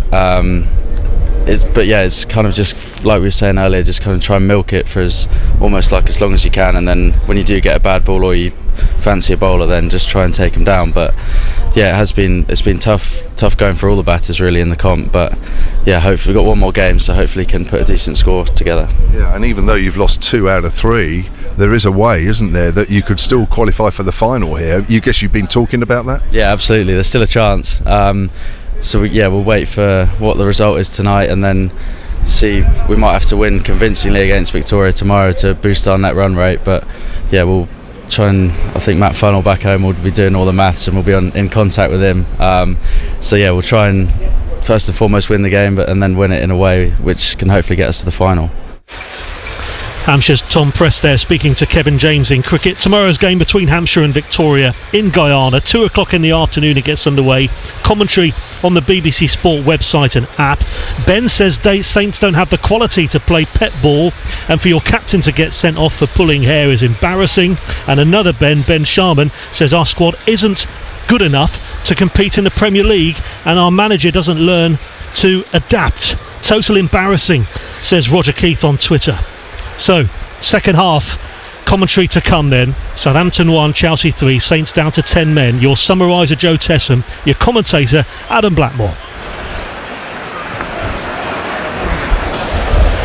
Ian, thank you. I pressed the wrong button then, everybody. Poor old Ian thought he was going to have to start commentating without having my notes in front of him. Yes, the general consensus, just to share with you all, the Saints get underway from left to right. Didn't see any substitutions, Joe Tessam. I don't know if you did during half time there on the side of the pitch. Nope. Chelsea don't need to be in a hurry, they can just rest players now.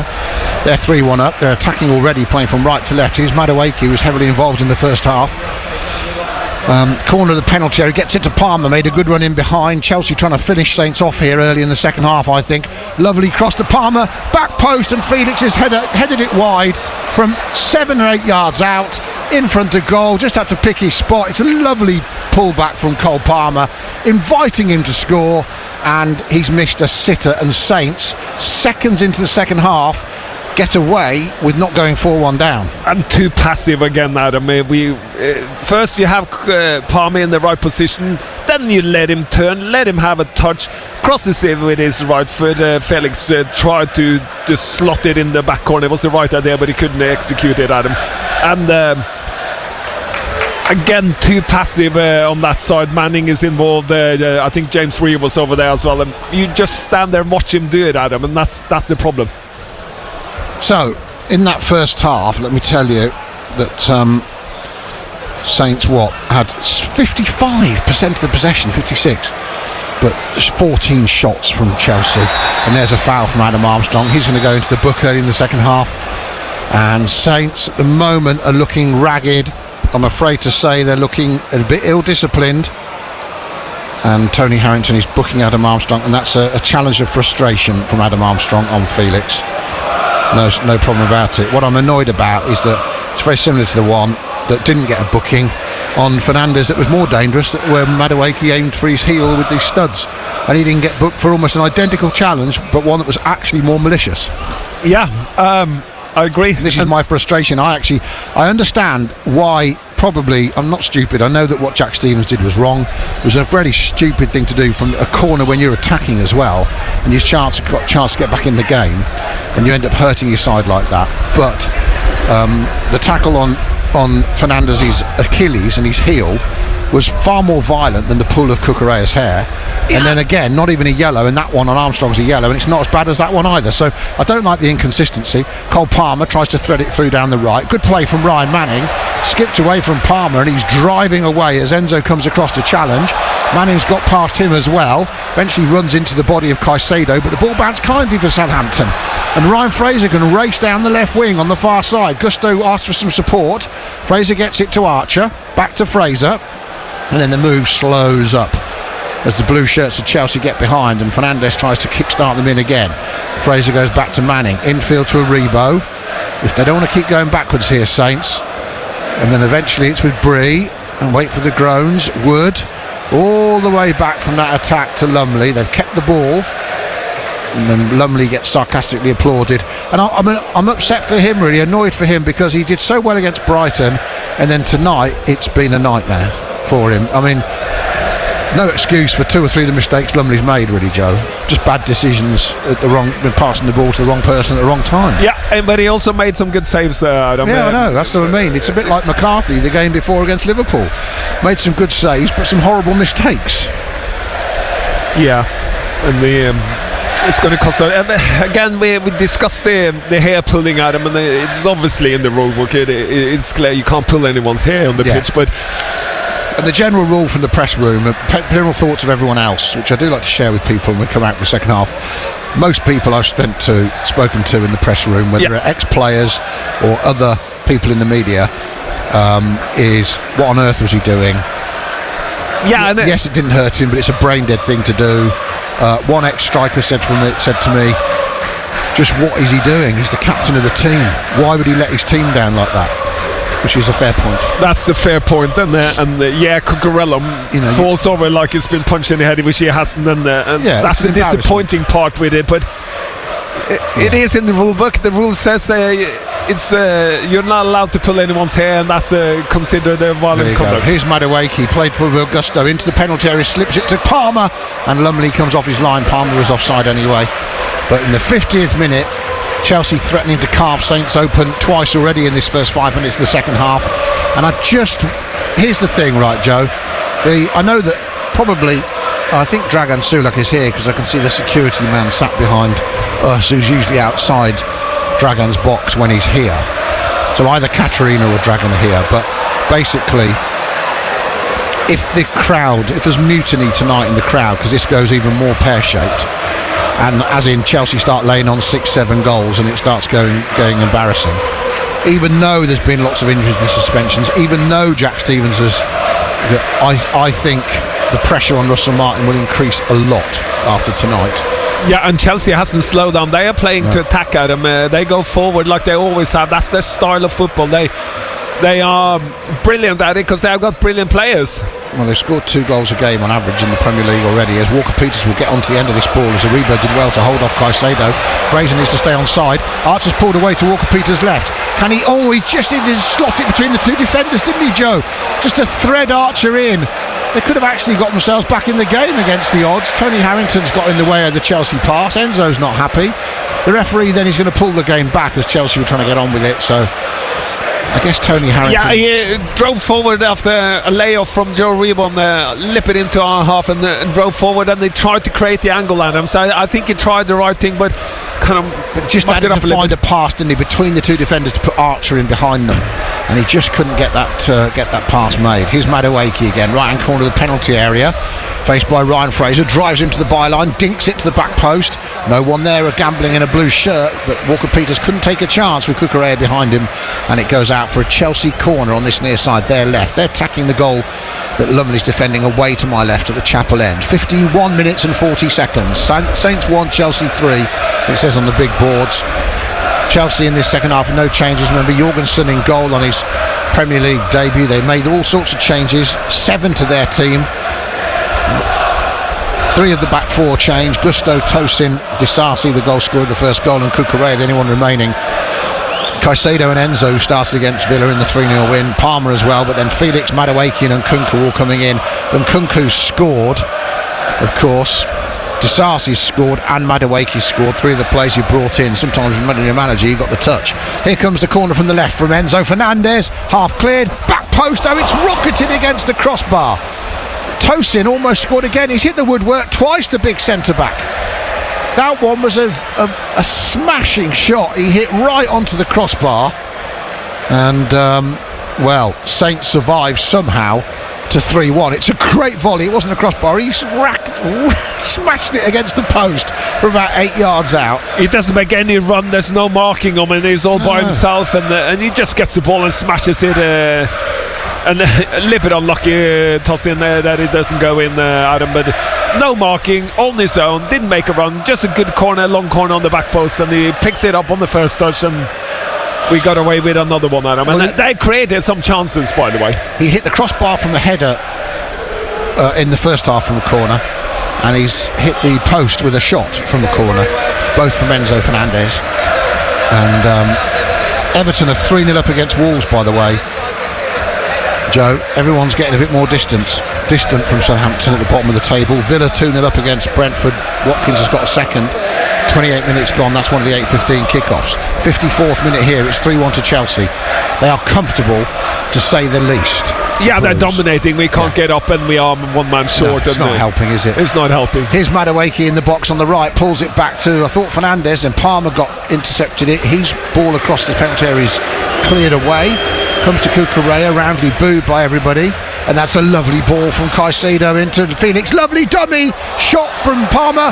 Follow-up goes wide. Great last-ditch defending from Ryan Manning. Of all players, one of the shortest pair of legs on the pitch, manages to stretch and stop Noni Madueke scoring. Great defending, Manning. Good play by Chelsea. First on the left-hand side, goes in with Felix, and they jump on the ball, lands on to Palmer, who sides with it with his hard with his left foot down into the right corner of John Lumley. John Lumley saves it, but Madueke should have scored open goal, and Manning does really well there. So, good work from Manning. Chelsea have the corner, but taking the time here. It's going to be swung in left-footed from that far right-hand side. In it comes, whipped into the near post, headed off Manning again from Palmer's corner. And Fernandez has no choice, Mateus Fernandez, but it's just to whack it out of play and give his team a chance to get a breather and to regroup. The 10 men of Chelsea, of Southampton even, I wish it was the 10 men of Chelsea.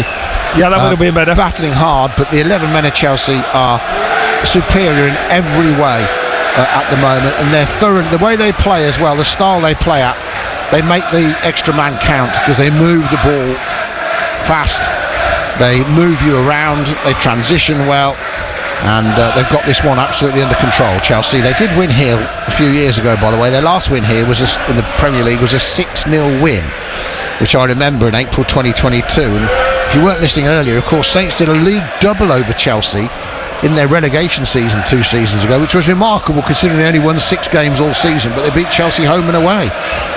The first one was Ralph Hasenhüttl, the second one with Ruben Sellers. Here comes the cross to the back post. Cucurella's there once more, and once more Walker-Peters denies him. Second time he's got a crucial touch. That would really finish the Saints fans off if Cucurella got a goal, as Manning's put in all sorts of trouble by Wood and Lumley. Who started the trouble? Lumley? Because he played it out. And Wood's got nowhere to go with it. And then the challenge from Madueke, and it's a throw into Saints, but they're pinned in by their own corner. Yeah, it starts with Lumley because he's in control of the ball when it's a goal kick, and he chooses to play it to Nathan Wood, and that's why the problem starts. That's when you got to say, put it down, have control of it. It's not on, don't play it. It wasn't Nathan Wood wasn't ready. There was Chelsea players all over the place. Yeah, there. and this is the thing. As much as anything, it's not the style of play, everybody. It's the decisions that players are making, trying to play the style of play. And what I mean by that is, when you play like Saints want to play, you have to have everybody in the right place. The jigsaw has to be ready to play through the lines where you want to do, and you practice it on the training ground. If the goalkeeper starts playing the ball out before players are back in position, you just leave yourself open to problems, which is what's going on. And they haven't got the out balls because the other players aren't ready. So it's the goalkeeper has to judge that everyone's in position and then play it into a certain area, not just put a central defender in it who, when he looks up, has no options at all. Yeah, and don't play when Chelsea's ready for us to start playing it, because they were ready for it. They are pouncing on us, and they are ready to put us under pressure, and that's the problem. Man City are back, by the way, with a bang, 3-0 up against Nottingham Forest, who are quite a miserly team this season. Doku's got the third. Up it goes to Fraser. Fraser holds off the attentions of Gusto, and then he gives it away, having praised him for that. Felix has got it, middle of the half, inside it goes. Enzo is tackled by Fernandes, and then he gets another tackle, Fernandes, as Madueke tried to trick him, and he wasn't falling for it, the 20-year-old, and the Portuguese drags it forward past Caicedo, and he's still going, and he feeds Archer down the left. Now, can Armstrong gamble at the back post? Archer looks up. Now, Aribo coming to his left. He wants the shot. He plays Aribo in. He squares it. Shot. Oh, it's saved by the toe of the keeper, who knew nothing about it. And Fernandes almost had his second Saints Premier League goal. But the toes of Jorgensen, and now Chelsea go up the other end, and they could make it 4. Palmer shoots, blocked and cleared away by Bree, who did well. And that was such a good counter-attack from Saints. Started and almost finished by the indefatigable Mateus Fernandes, who made a double tackle on the edge of his own box, and then in the end got on the end of the ball in from Archer, only for Jorgensen's dive to see his toes stop Fernandes scoring. Great football, Saints. We've got to say it when it happens, Joe. It's there. Yeah, good attack, and he's a little bit unlucky. Jorgensen is lucky because he comes from the first post in and just lays as big as he can, and the ball would have gone in because he comes from it. He puts it back in the corner he's come from. Yeah. But you know what? Because he stretches out, he is then able to. What's the referee doing here, by the way, Joe? Sorry to interrupt you. If Fernandes is looking up, what's? Fernandes wanted a handball on the rebound when the keeper saves it. Well, where's the referee going? He's having some problems with. Oh my goodness me! Tony Harrington's run off the pitch. I think his microphone's not working, or something's not working. To be honest with you, I don't see how it's going to make much difference. I'd rather him referee without people in his ear, to be honest. Might make some decisions then, without waiting for someone else. Villa have gone 3-0 up against Brentford. They haven't won in 8. And they're now 3-0 up against Brentford. So Villa and Man City finding their way back to form on this Premier League midweek load of games. And Saints have to go to Villa Park on Saturday afternoon, of course. We're approaching an hour here. Long stoppage in play, not because of a player being injured, not because anyone's hair's been pulled, but because the referee's equipment isn't working. So just to add insult to injury, as Kamaldeen Suleiman awaits to come on, and this is what you're worried about now, Joe. Ben Burton Diaz is coming on, your mate. That's going to improve things, isn't it? I'm not going to say it. Sarcastic. He might get a hat-trick, but I don't think so. I doubt it.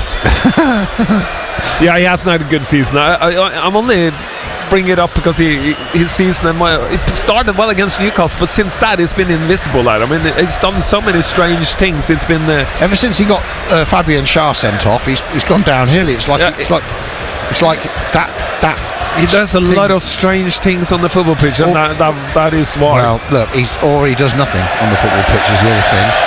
Referee's finally coming back out. He's not even smiling. You should smile, Tony. It's only a job. And, you're really going to check his shorts and everything. He's now doing his shorts up, everybody.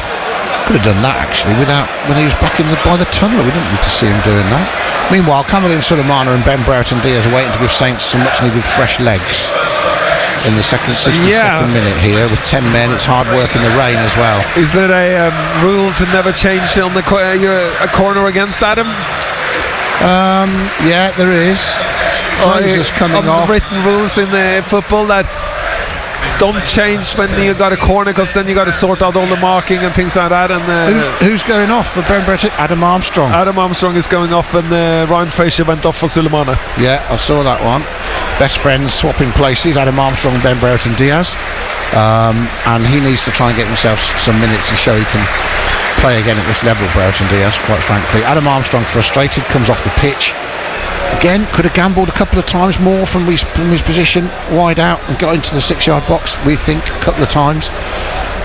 Some Saints have had some really good attacking moments against Chelsea, especially down the Chelsea right, from Gusto and Disasi, but they just haven't been able to capitalise with the right cross, the right final ball, or enough bodies in the box, whereas Chelsea have almost looked like they're going to score at will. 62 minutes gone. Tony Harrington makes his way to again. Be another stoppage. Tosin battling with someone at the back post. Yeah, it's Fernandez is battling with him.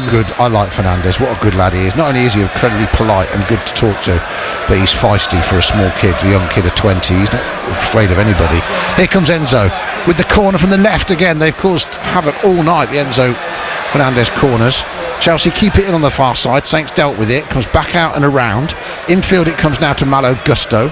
And Gusto, the Frenchman, former Lyon player, played it to Palmer. That's given away. Here's Aribo, wants a lot of time on the ball, just couldn't get the ball flowing in front of him, could he? It was like it wouldn't go with him. That's a lovely pass back to him from Archer's shown some glimpses here. Just need to get him shooting on target, which helps for a striker, doesn't it?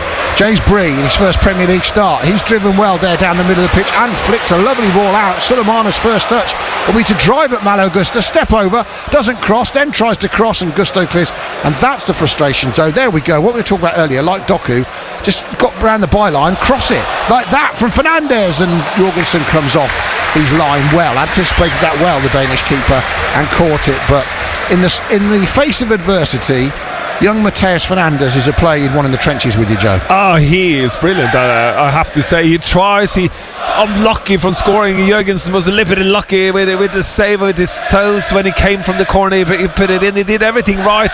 Just roll it into a corner opposite from where the keeper's coming from, and he would never save it. Somehow he did.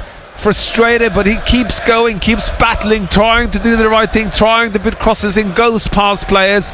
Fernandez is a brilliant player. I really like him, Adam. Yeah, absolutely. There's two good Fernandezes on the pitch. One's worth over 100 million, the Argentinian World Cup winner, and one could be as good as him in a couple of years. Mateus Fernandez, there's no doubt about that. 64 minutes gone.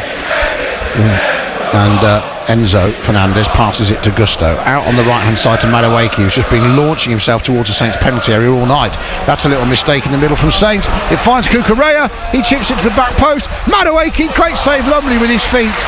They were almost queuing up to score, and in the end Madueke hit it clean as he could have done, and Lumley did well to stick a foot out and show quick reactions. And Saints need to get themselves out of trouble, and beautifully done by again Mateus Fernandez. The 10 men are still in this at 3-1. We've had almost 20 minutes in the second half. If they score the next goal, we have a game, believe it or not. Here's Ben Brereton Diaz, the unlikeliest of possible heroes.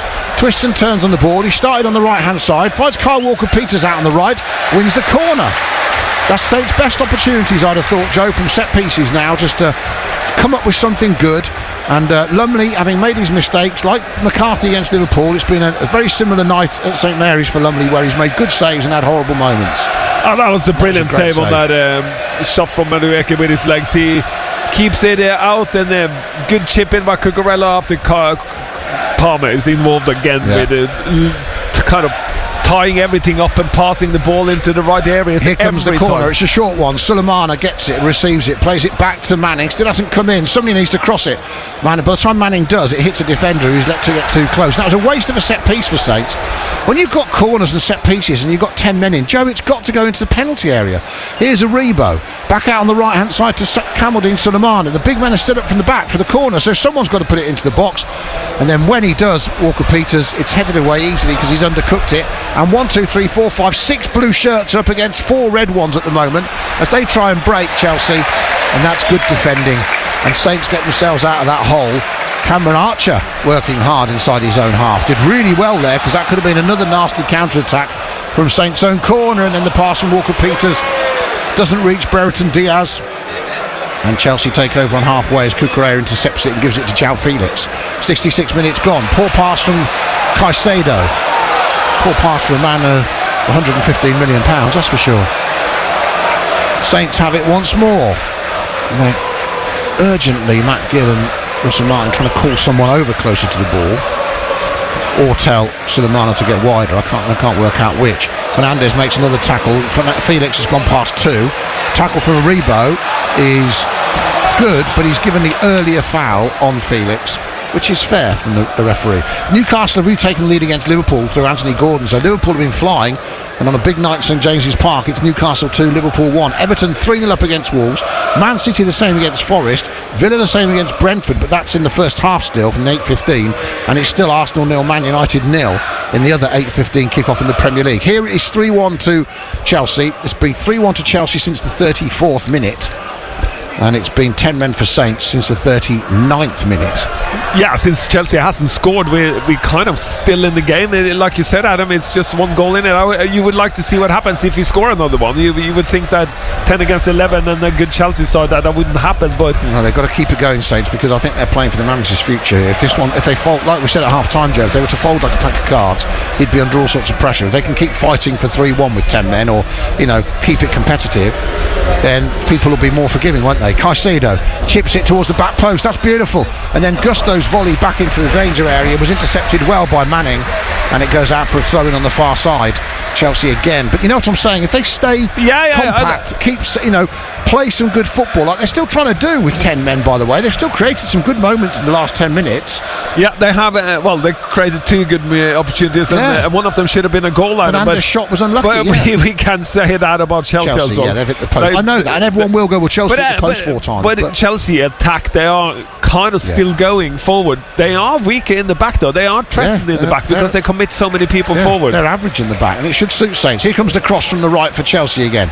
This time it's intercepted by Nathan Wood. Sulemana falls over in Cucurella fashion, but not because of violent conduct. And here's Noni Madueke, and he plays it back inside, and that should have been possibly another chance for Chelsea, but the pass wasn't great. Just needed to find a body. They've had a shot on from 12 yards.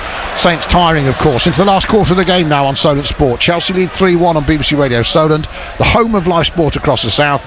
Live Premier League football tomorrow. Cherries playing Spurs, and in the afternoon live cricket with Hampshire in the West Indies as Cole Palmer looks forward, deflects from Madueke, and Lumley makes another good save. Well, Noni Madueke could have had 4 or 5 tonight, if we're honest. To be honest, he should have had 4 or 5, I have to say.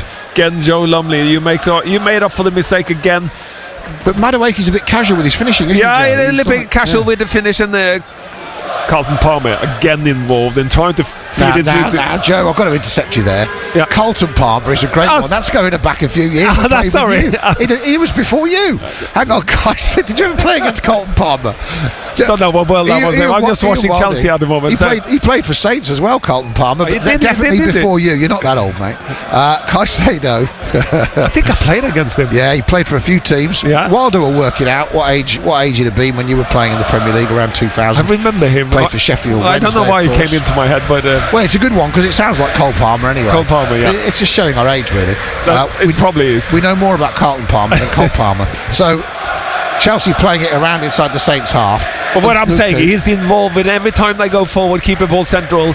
Palmer is involved in it. He's the one that decides where he's going to go next. He's the one that makes the magic happen in front of the goal, and Madueke then got that chance at him. And So Caicedo, nice first time ball to Nkunku, who's dropped deep to get more involved. Since he's scored in the 17th minute, he's almost been anonymous, Nkunku, Joe. I mean, we've had Madueke getting on loads of chances, Palmer's had some, but Nkunku's not had that many chances. No, but he makes runs though. He gets in the box, he's in the way, he's doing the right and things in the right area and holds it up. And so he's that kind of player that you might think, oh, he's a little bit invisible, but he's not. He makes space for other players. Doing his job as Chelsea keep control of the ball. Enzo now with that plaster on his right hand. Little tippy-tappy passes back and forth between him and João Felix. And now it's chipped down the right from Madueke again, and I don't think he kept that in. The linesman says play on, and then he puts... Now the linesman, it's not an offside. He doesn't have to wait for the move to develop to put his flag up. If the ball goes out of play, put your flag up, man. 70. I'm not enjoying the officials this week. 71 minutes gone. Saints are going to make another change. Sugawara's going to come on, and we've got, with what, 19 minutes left, first substitution for Chelsea is going to be Jadon Sancho. Sugawara's coming on for Saints, and he's coming on for Madueke. I'm sure Levi Colwill, local boy, will be desperate to come on. Third substitution for the Saints, the player coming on number 19, Cameron Archer. Here we go. So Archer going off and Sugawara coming on. I think, was it Archer being booed by the fans? Joe, what did you think listening to that? Maybe it's booing because they're taking him off the attacking threat in the way. So, well, that's okay. You've got Brereton Diaz, Joe. Yeah, he's been prolific. He's been invisible. He's there now. Him and Sulemana, they're going to win it, Joe, and Sugawara's going to play as a inverted 9, a false 9. There you go. Running out of bodies, to be fair to Russell Martin. He's running out of senior players, isn't he? There's that many missing, 9 or 10 out of the game, out of the team. So I remember this Saints team. There's almost a good Saints team not playing. Harwood Bellis, Downs, Dibbling, Ugachukwu, Lallana, Onuachu, Bednarek, Bazunu, Stewart, James Breu heads it towards the keeper who has to come. He does well, Lumley. Had to own that, had to get there. And then Fernandes hits a header out wide to the left-hand side, which is kept in by Manning, 20 yards inside his own half on the left. 3-1 Chelsea, 73rd minute on Solent Sport. And we're just a little turnaround for the players and the team and us. 48 hours after, 48 hours after we wake up, we'll be on our way to Villa for that game on Saturday, which will bring you live, of course. Look at Peters, nice little 1-2 with Sugawara, who's now popped up on this right hand side. Maybe he's going to be the right winger. Brereton Diaz down the middle. Here's Joe Aribo. Oh, thought you for a moment he'd done it himself there. Still keeps the ball, shows strength. Cucurella staying high to press him.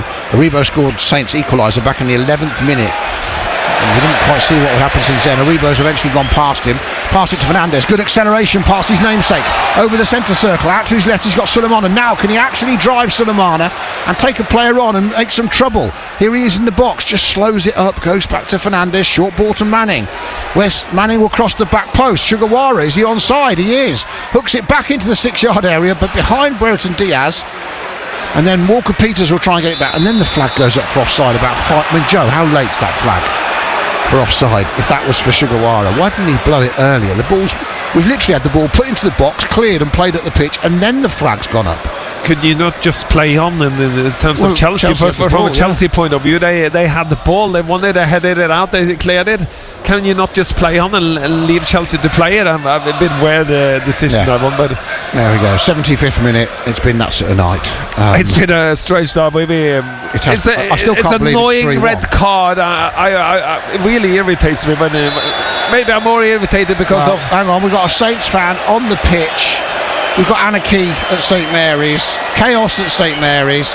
He goes over to Brereton Diaz. He's pointing. He's probably saying that's where the goal is, mate. And then there's the Saints member of staff trying to get him. Oh, he's fallen over. He's fallen over. I think it's Darren, the Saints security guy. He shouldn't have got on there. He's exposed himself for failure. Joe, you've got to be. This is it. This is it. This is the moment of the second half now. Got the fan taking on the security guard. Where's the stewards, Joe? Where are they? Darren is on his own. Darren's doing his best. He's going to have his own. The fans given up. I'll tell you what's happened. Darren's probably threatening him so much as he's running by him. He's just thought, I better just let him stop me. Anyway, If I was Darren, I'd be just slowing up on the woodbines, to be honest, because he looked out of puff there a bit. He needs to get fitted, Darren.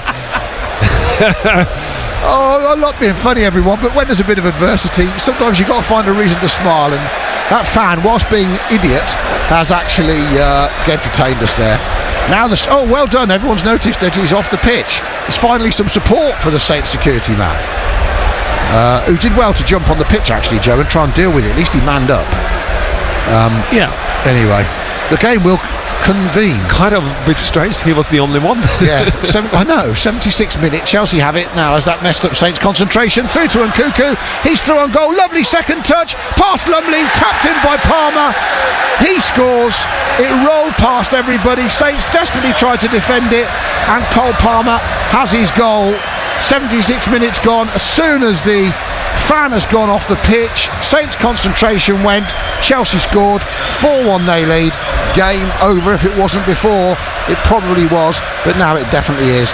And the 10 men of Saints, although I think they've really shown some resolve in the second half, just hang on in the game, have finally been done, but there might be a VAR check. No, he's onside, he's clearly onside.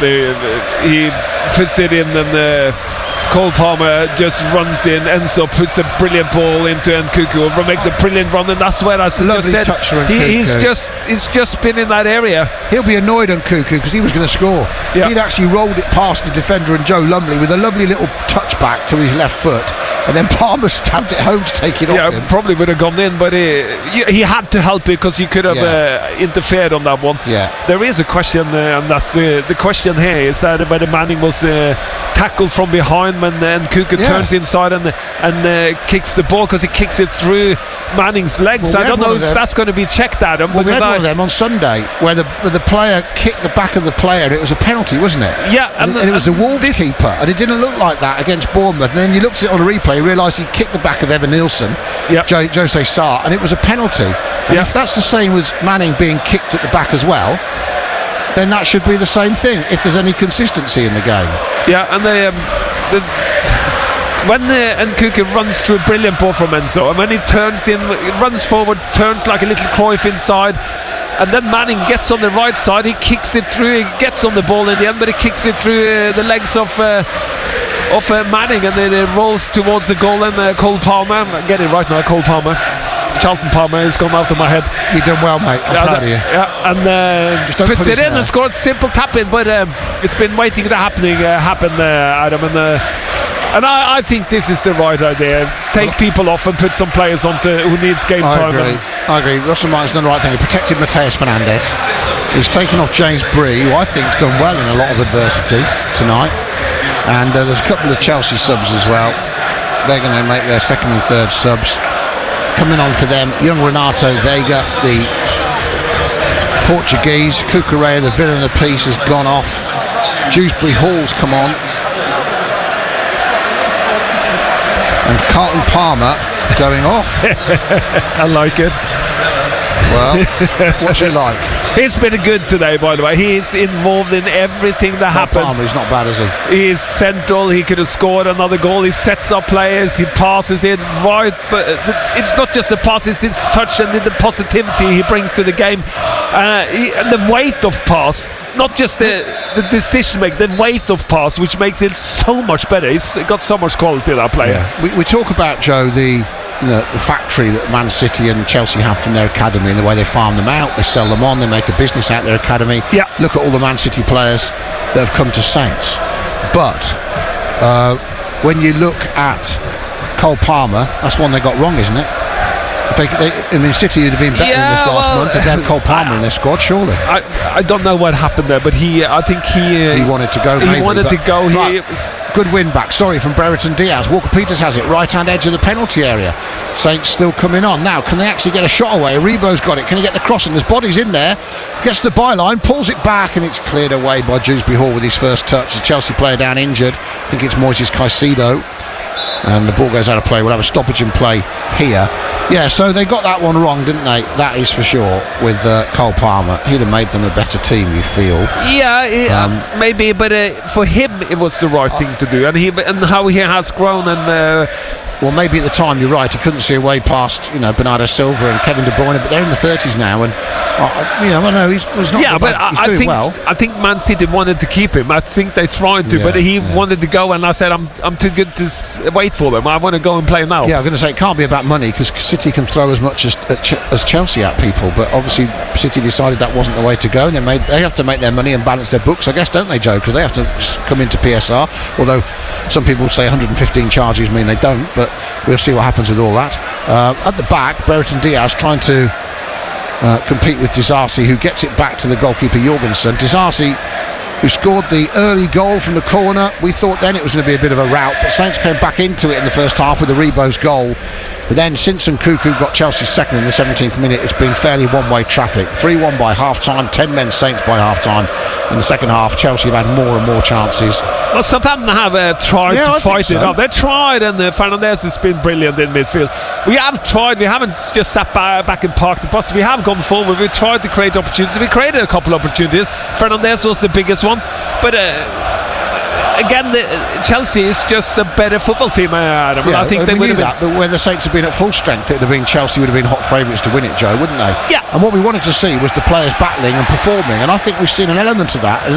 Even, they have actually threatened Chelsea quite a lot in their penalty area, and done quite a lot more than they did in previous games, like against Wolves, for example, and even Everton, the game they won this season. They weren't as potent as they were tonight, getting forward. And that's what we've got to continue, playing forward, playing football, and believing in that if we get higher up on the pitch, we are much more of a threat and can win football games. Tackle from Manning gets the ball back for Saints, but then it's given away by Aribo in the edge of the D, and that's won back by Aribo. Well done him. That's the way to deal with your mistake. Walker-Peters out to Sugawara, chased by young Vega. He's come on as the left back almost, and although he hasn't got long hair like Cucurella, he has got a distinctive haircut, a bit like David Luiz, so he's definitely got that. Renato Vega, 21-year-old Portuguese midfielder, who has come from Basel in the summer, just for 12 million. Everton 4-0 up against Wolves. Shocking night for Wolves and Gary O'Neill up there. When all that pressure was on Sean Dykes, they've released that with a comprehensive win. They hadn't scored for about 3 or 4 games, Everton. Wolves have gone with the early Christmas presents at Goodison Park. And then clearance here for Saints from Lumley, goes up towards Sulemana, who's been anonymous in the last 10 minutes, Joe. He's gone out of the game completely. Man City still 3-0 up against Forest. Liverpool from 2-1 down. It's another classic between Newcastle and Liverpool. We've had the famous 4-3s.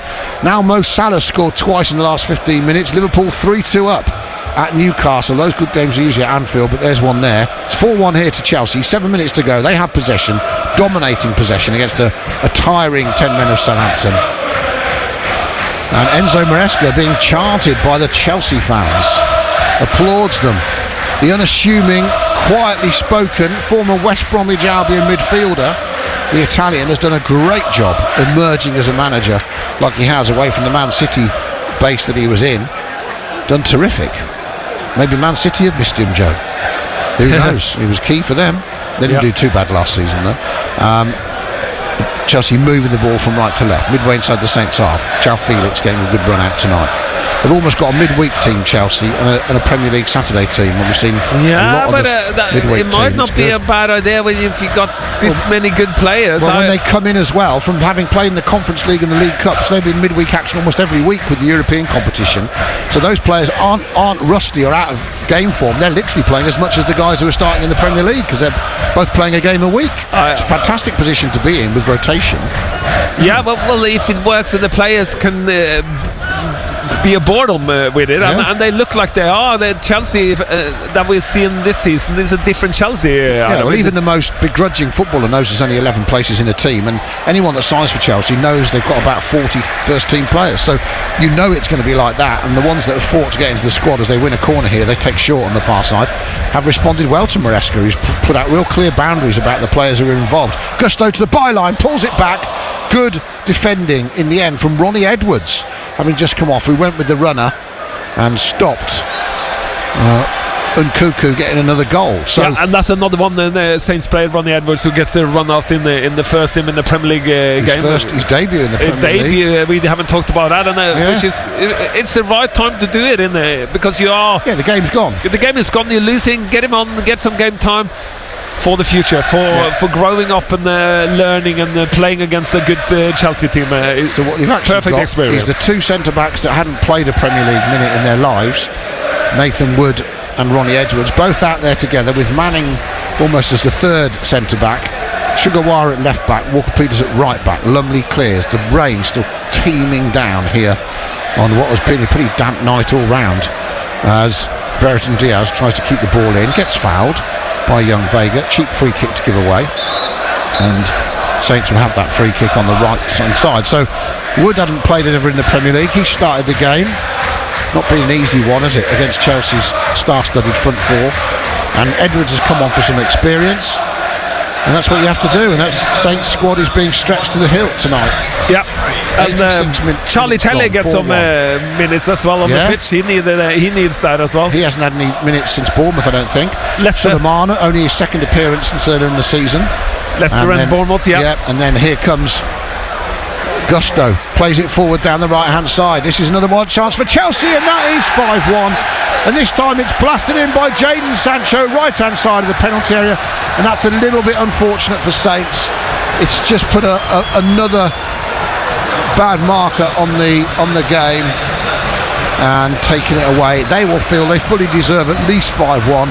Saints players who've been huffing and puffing out there will feel upset. Russell Martin no doubt will feel the same, but Jadon Sancho has a goal for Chelsea on loan from Manchester United, and he's got his first Chelsea goal here tonight in Southampton. Chelsea will stay riding high in the Premier League. Saints will stay rock bottom. 87 minutes gone. Saints 1, Chelsea 5. Yeah, and it's Sulemana who loses the ball, Adam, and Enzo picks it up, plays it forward, and ends up inside again the pitch to go wide. Adam, that's the tactic we saw in first half. Go inside to go wide. Three players to his right when Gusto plays it. When the right back plays it from the middle of the pitch, running towards the box, he's got three players. How did Gusto get the ball? Did you say Sulemana lost the ball and Enzo took it and played it forward, and that's where it starts. That's the mistake we make. Right, possible offside being checked. We've had a look at it. It doesn't look like offside, Adam. It's Saints fans walking out. 88th minute. They always make that look worse when they show that on TV, because they'd have been walking out anyway unless it was Saints were winning. So Russell Martin having a word with the fourth official. We're waiting for the VAR possible offside. We're possibly going to get a look at it. I hope for Saints it is. He was a couple of yards onside Sancho. Yeah. So we saw it on the replay. So it was a quite easy decision. I don't know if they even had Sancho gets his first goal, and Chelsea, with a big win, are going to go second over Arsenal as things stand. Still 9 points behind Liverpool, who are still winning 3-2. Arsenal still being held by Man United 0-0 early in the second half there.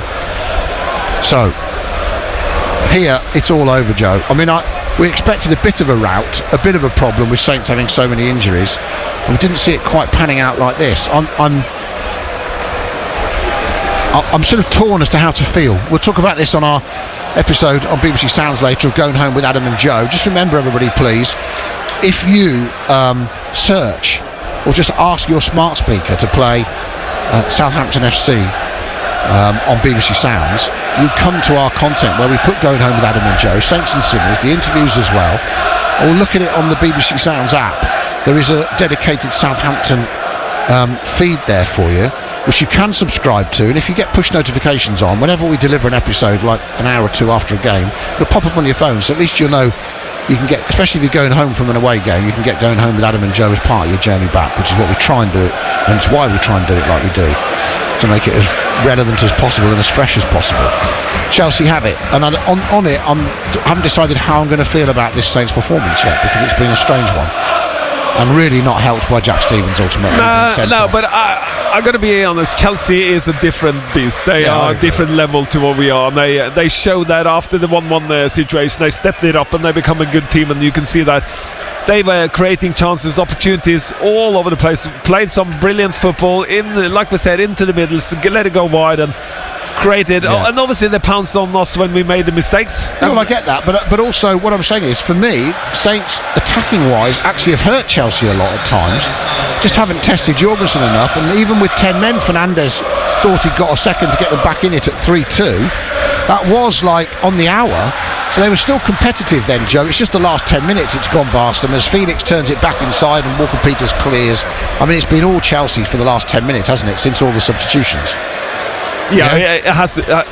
Which you're going to get against 10 men. But you are pointing on something which is important. You've got to be able to create your own luck, and going forward, playing forward like we have done in the last 3 games, has given us opportunity, given us hope, and given us a little bit more positivity in terms of what we are trying.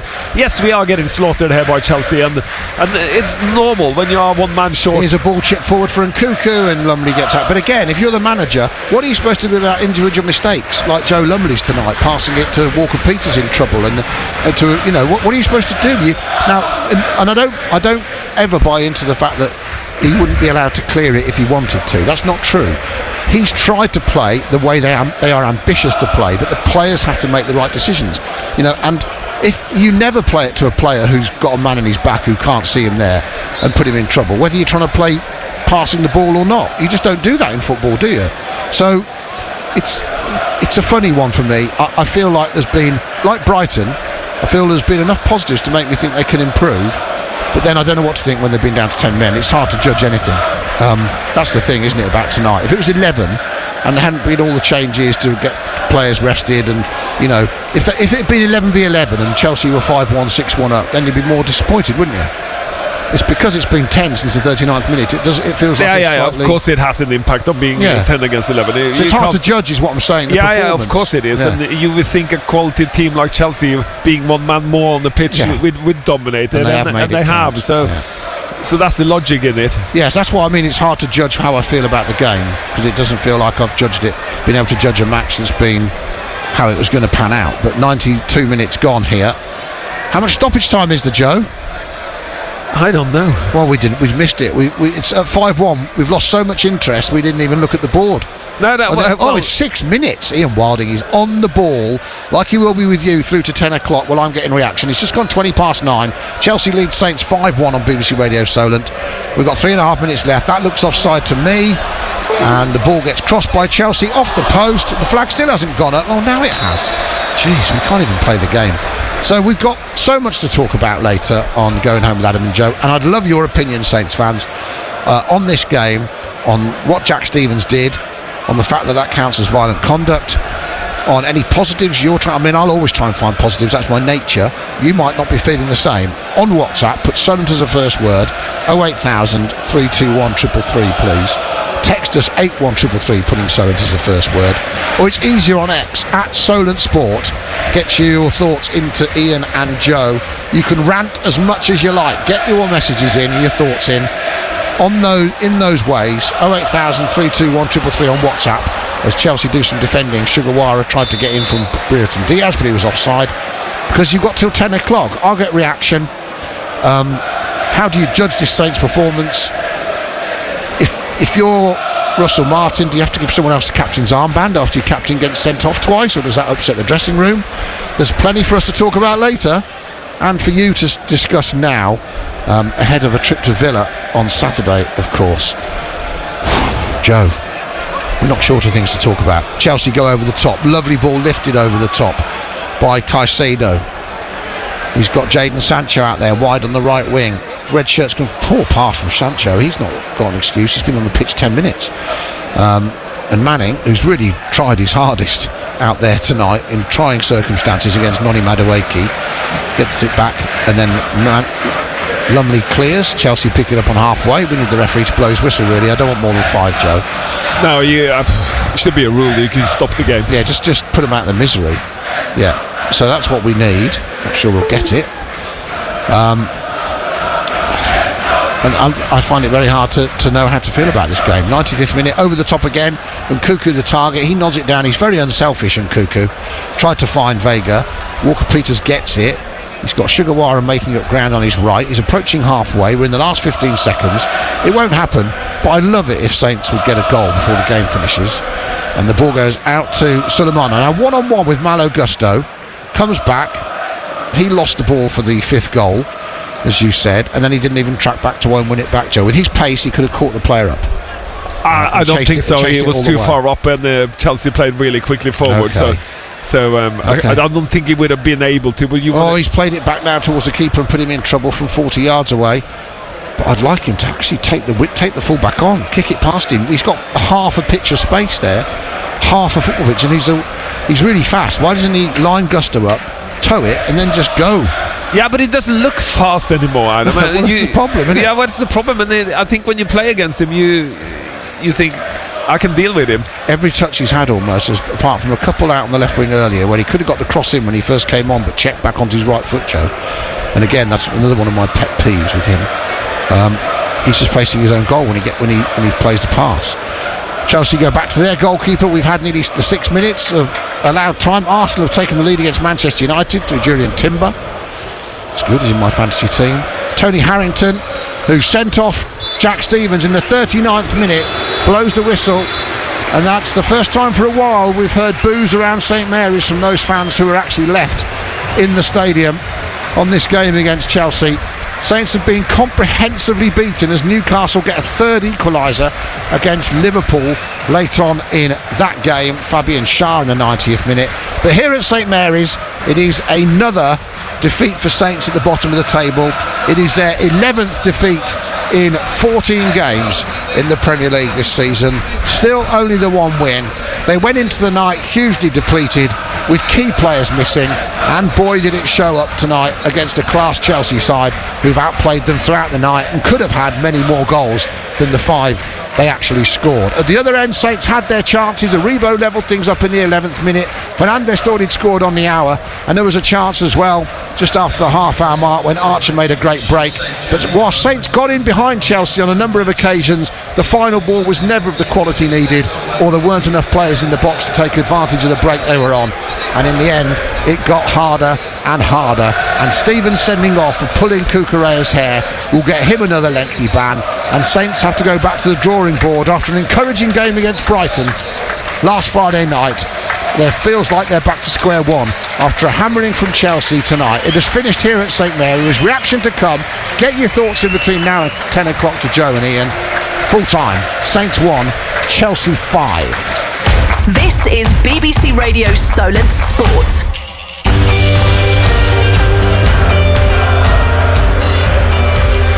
A miserable night for Southampton, comprehensively beaten and down to 10 men as well. Gusto plays it forward down the right hand side. This is another wide chance for Chelsea, and that is 5-1, and this time it's blasted in by Jadon Sancho, right hand side of the penalty area, and that's a little bit unfortunate for Saints. It's just put another bad marker on the game. Ben Sharman says Martin seems like a likeable person and the players obviously play for him, but he's tactically naive and needs to go. Recruitment's been poor and the squad is not good enough to compete in the Premier League.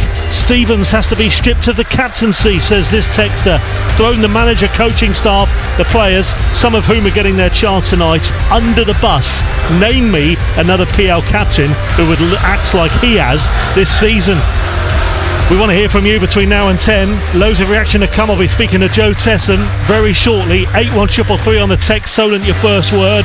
Solent your first word on WhatsApp as well. 08000 321 333. Tweet us at Solent Sport. Some boos ringing out at St Mary's Stadium. You're listening to the home of live sport across the south. BBC Radio Solent Sport. Lou Hannon. Did you have a piece of my cake by any chance? Yeah, was that marmalade homemade, Michael? Yeah, the marmalade was homemade. Yeah. News quiz now then. Who sang Crackling Rosie? Yes. That's the question. Yeah, I don't think I've got this right. Sir Tom Jones. Tom? Is it Neil Diamond? Lou?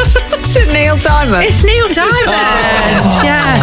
The tradition of like your old family GP, is that just a thing of the past? Do we all sort of hark back to that? Actually, it's never going to return. I wouldn't say it's a thing of the past. I think we have to accept that since COVID, we've had to sort of modernise and change the way we provide care. Lou Hannon. Weekdays from 10. BBC Radio Solent. Ian Wilding. BBC Radio Solent Sport. Good evening from St Mary's Stadium. Southampton 1, Chelsea 5. Jack Stevens sent off in the first half for pulling Cucurella's hair. Kevin Marchwood said, I made a statement a month ago that Saints will be relegated with the lowest amount of points in Premier League history. Absolute shambles. Martin to go, and Stevens should be stripped to the captaincy for being brainless, even though it is a pathetic red card.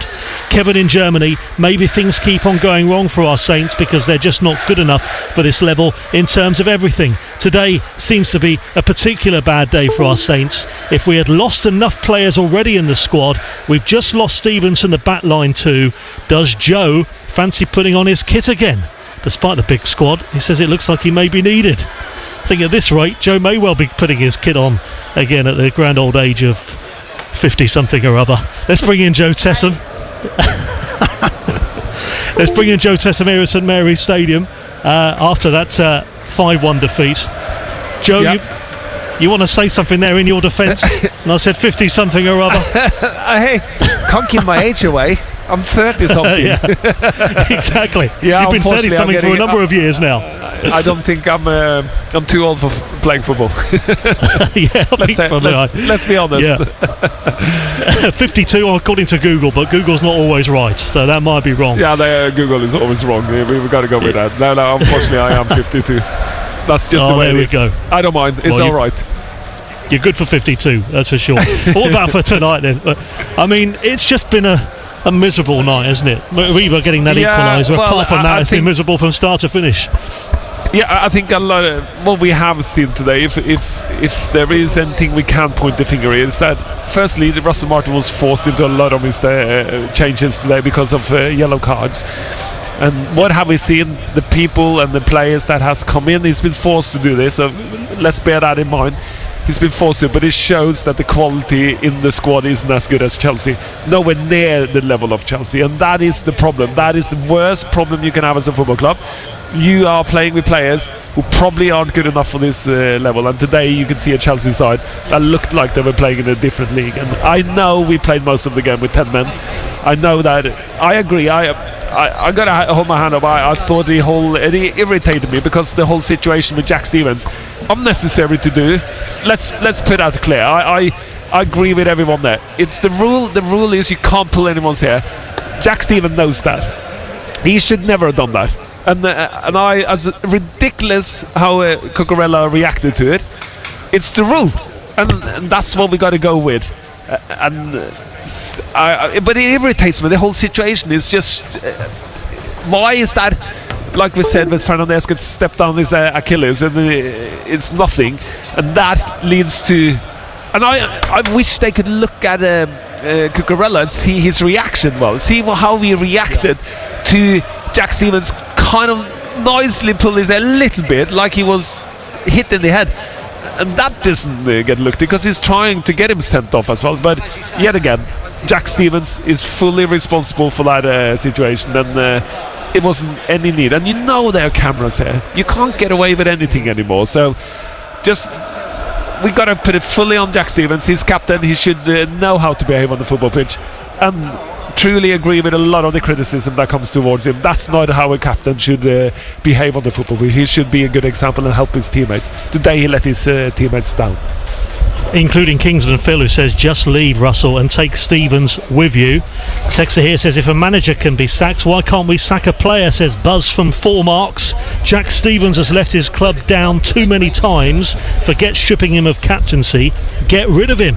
Beyond stupid and not good enough, says Buzz from 4 marks. 81333 on the text, Solent your first word. 08000 321 333 on WhatsApp, Solent your first word. Tweet us at Solent Sport. It also finished in the Premier League. Everton 4, Wolves 0. 8 goals conceded in 2 games for Wolves. Everton responding from a 4-0 defeat, and they had a goal chalked off after a VAR check. Manchester City back to winning ways. A 3-0 win at home to Nottingham Forest. Newcastle 3, Liverpool 3. A thriller there. Salah scoring 2 goals for Liverpool. Share getting a late equaliser for Newcastle though in stoppage time. Here Southampton 1, Chelsea 5, and in the 8:15 kickoffs it's currently Aston Villa 3, Brentford 1. Brentford getting a goal back in the second half, and 19 minutes gone in the second half as Arsenal have a 1-0 lead at home to Manchester United. Means that Southampton stay rock bottom with 5 points, 4 points adrift, 7 points adrift of safety. Crystal Palace 4 from bottom, 4 points behind Wolves and Ipswich, 5 points from 14 games. Joe Tessam is with me. Just going back to the Jack Stevens thing as well. No, they already had, as you say, enough players out for today's game, already depleted as it is. And I know some coming back from suspension at the weekend, but it's all Saints need now, having another player out this Saturday as well, and beyond that, beyond the Aston Villa game, of course. Yeah, and he's going to get a few games for that as well, because it's his second direct red card, so this is going to be a long one for him, and I don't know how many games it is. I can only, it's either going to be about 5, maybe. I don't know what it is on the second yellow card.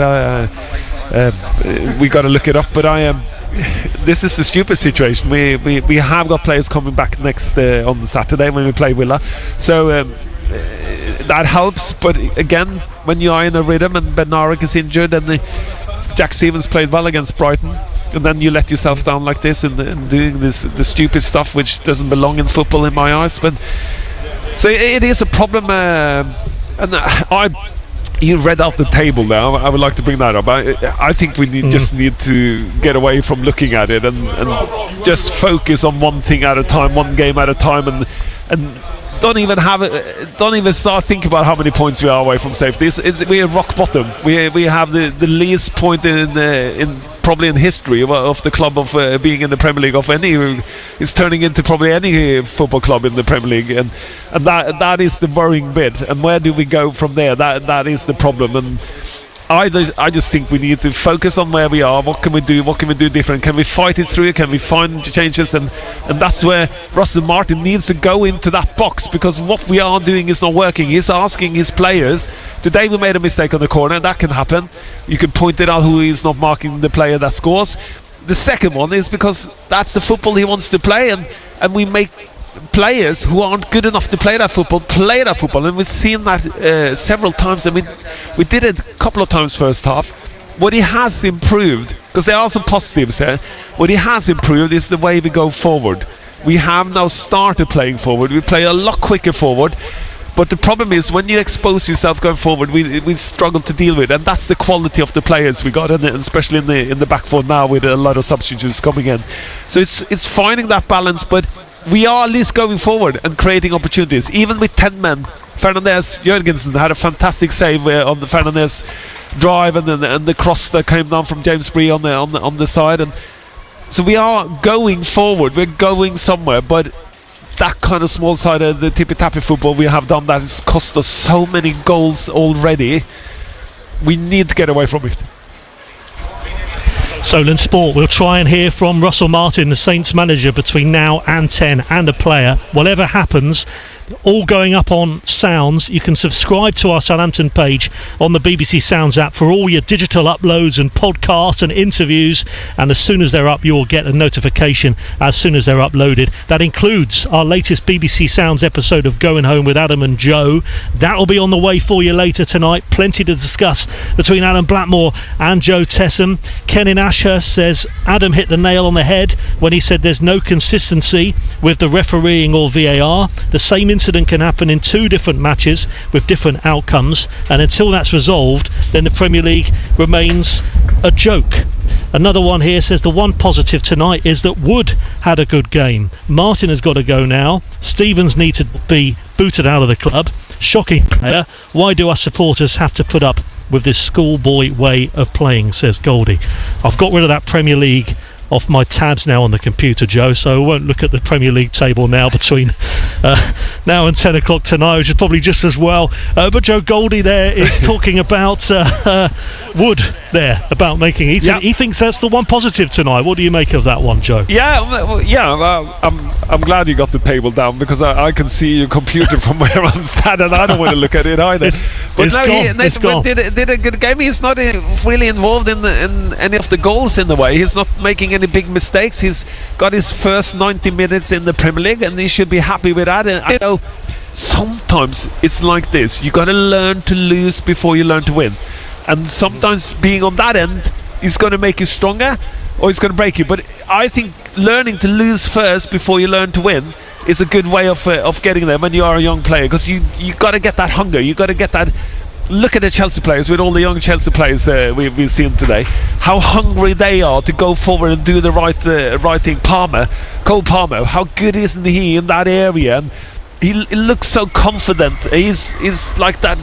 He has the hunger to drive and play, and what a good player he's going to be for England as well. It's unbelievable. The future of English football, that's where he's taking us, and that's the bit you kind of have to find. And he chose to go from Man City to Chelsea, and that's kind of what Nathan Wood has experienced today. He's learned how the good teams play. He can see how quick it is, but also you can see I'm not that far away. Yes, Chelsea much better, but you can see that is a level I can reach. You can see the level, and then you think, I can go there. I want to go there. Or you get that mental feeling of what goes on. And I hope that is his experience today. And I thought I think he did a good job today. It's not his fault that we lose 5-1 today. How much of a concern, Joe, that ball where Lumley gave it away for one of Chelsea's goals, though? You know, you had McCarthy doing it a couple of weeks ago. You're saying about too many goals given away, silly goals given away. But you've got two different goalkeepers there doing pretty much the same thing against two different teams. Yeah, and that says to me that is the style of football that Russell Martin wants us to play, that he wants to play like that. We've seen it earlier as well. We play that way. That's what Russell Martin wants the players to do, to be brave and be better. But you, again, in the league, which is the best in the world, and you've got to play with players who aren't the best in the world, you're putting them in the position they shouldn't be in, and that's the problem. You cannot just say that I have a style of football, I'm going to play that with you, you're going to get there and you're going to play that. You can't if they aren't good enough to do it, and I think that might be the problem, and that is the worst problem you can have as a manager. Well, lots of text here about generally Jack Stevens and Russell Martin. This one says horrendous. After getting back into the game, we threw it away, and Jack Stevens is not fit to be a leader. You can't play that. He knows the rules. You don't pull hair. Should not be captain again this season. Russell Martin has to go, says this texter. Style of play has cost us far too many points. Fed up of watching it. Why do we always do it to ourselves, says Sean in Southampton. The manager has to go, but the thing is nobody would want to take the job here, and we aren't going to stay up anyway, bar a gigantic miracle. Stevens needs to be stripped to the captaincy. The owners have a lot to answer for as well. Their recruitment has been shocking when we've been in the Premier League. Martin and Sport Republic out, says Sean in Southampton. Let's bring back Joe Tesson. There's some strong words there, but the point being made about replacing Russell Martin in that sense as well, when he says who would want the job. No, I think there are a lot of managers who would grab the job in Southampton, because it is a fantastic football club. Don't let us forget that it is a fantastic football club. Yeah. And we put things in perspective. I'm not happy with what's gone on here, and I don't think the problem is, like we said before, you can't get rid of the players. That's impossible. It's not possible. You can get rid of some players, yes, of course. I think you got to play a little bit on forgiveness here as well. You make mistakes. We all make mistakes, and Jack Stevens made a mistake today. It is possible to forgive that he has made a mistake that has costed you the game, because I don't think it would have made any difference today, because I think Chelsea was that much better anyway, but it made it a more difficult game. And yes, the best solution for me and for Jack Stevens to learn maybe is to take the captaincy off him, but he is allowed to do something, make mistakes. We demand no mistakes, but they are young men that are in the football pitch, and sometimes in the moment you do things you shouldn't do, and that's all he has done. He's just straightened Cucurella's hair out a little bit in the back. That's all he did, and that's what gave him a red card, and it's according to the rules. So but the problem is, I don't think we will have. I think there's a lot of. I don't think there's many managers around that moment. We need to find a manager who can bring the football forward. That's it, gives us a chance. And this is the thing I believe that the owners needs to think about. Where do they want to go with the club? Are they happy with how it is? Come out and say it. Give the statement like Adam kind of predicted we would have after Brighton. That never came. Maybe it will come after today, because now they lost 5-1. But the club has to have a vision of where they're going. That's fine. But if you are able or thinking that you have a chance to be in the Premier League, the owners who are the final where the final decision sits with has to sit down and say, we believe that we have a chance. We believe that we can go, but we need to change the direction on who's leading the team, because that is definitely not working at the moment. But that's up to the owners, and that's the kind of style that they needed to sit down, and I think they will. And we had this discussion, didn't we, before the Brighton and Hove Albion game on Friday night. But last season in the Championship, Saints played a certain way. We saw them going to sides like Hull and Millwall and tiring them out and scoring in the 94th minute. Very different in the Premier League. And it's that point we made before the game, is do you need basically top quality world class players in the Premier League to play this way? Is it possible to play this way when you haven't got the creme de la creme of the Premier League? Yeah, well, the thing is, when you play in the Championship, you're playing Championships players, and that's what we got, and that's why we didn't win it. We didn't come second. We won it through a playoff play. We got to remember that as well. And we did struggle in the playoffs as well. But there were times when we gave away points because we played too much possession. So at times we could say in the Championship that we weren't actually good enough with the players we had to play that kind of football, but we were one of the better sides. So, but when you step it up to the best league in the world against world-class players, they will pick you out. They will know they can sense it when Chelsea can sense today, you guys are not good enough to do this. That's what you're up against, and that's when you got to be clever as a manager, in my eyes, and help your players by maybe not putting them in positions where they can't handle it and they are not good enough for it. And the decision making, it's hard because you put them through. You want to play that, you want to do that. That's the pattern of play. You keep constantly putting him through the pattern of play. That becomes the habits, and then you don't want to change it. He has changed something. Got to give him credit. He has changed something. We have seen more forward playing football. Brighton was good, and Liverpool, there were some positive signs there today. Was some positive signs on the forward playing. So maybe that suits the player better. Maybe that's what we got. Maybe that's what in my eyes you got to look at and see. I got players that can get forward on the pitch. I got some good passes on the. Can we get it in behind? When do we create opportunities? And again, I would like to go back to the second goal we scored against Liverpool, because that was a typical example of how you do score in the Premier League, because that's how you got to attack the team, the better teams or the quality players, when they're out of balance. When they had a corner like Liverpool there, we got forward, brilliant play, brilliant forward play, and that's the difference. But it's when the other team is out of balance. Will Southampton ever outplay a football team in the brilliant play? That's the difference. But it's when the team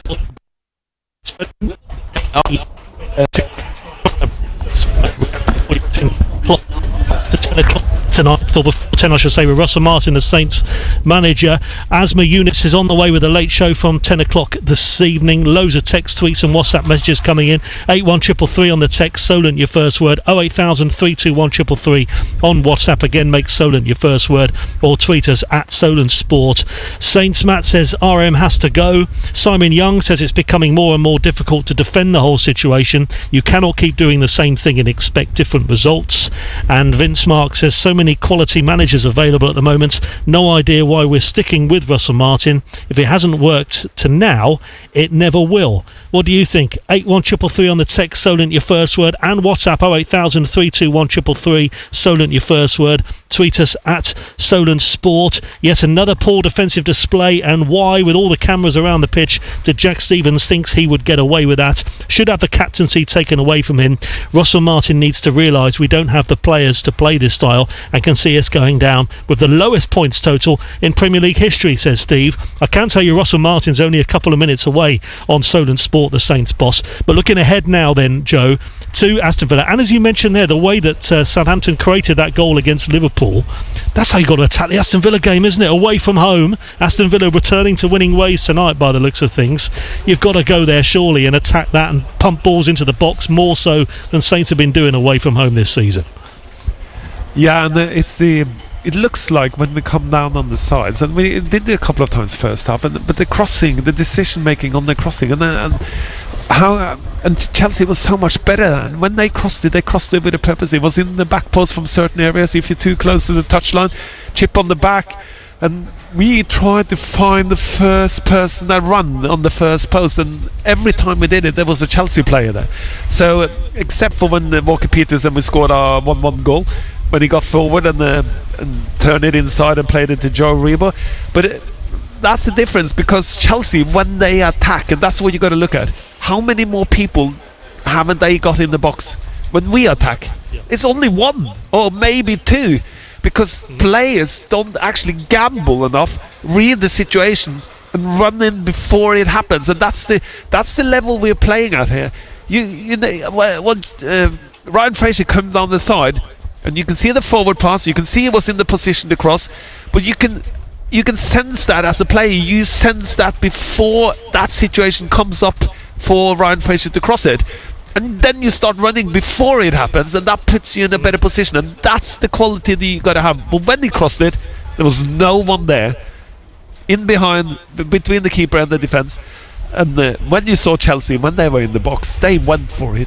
And what they do, they just go make runs, go in behind, ball in behind, players run in behind, players run onto the back post, first post, middle. So they run every zone that you can cover, but they gamble and they do it 100%. And then they sit back and take on the risk of having 3 or 4 players in the back to deal with the counter-attacks. And as long as they do that, they will be successful. And maybe that's the way we need to think a little bit more as well, more cynical, get the ball in the box.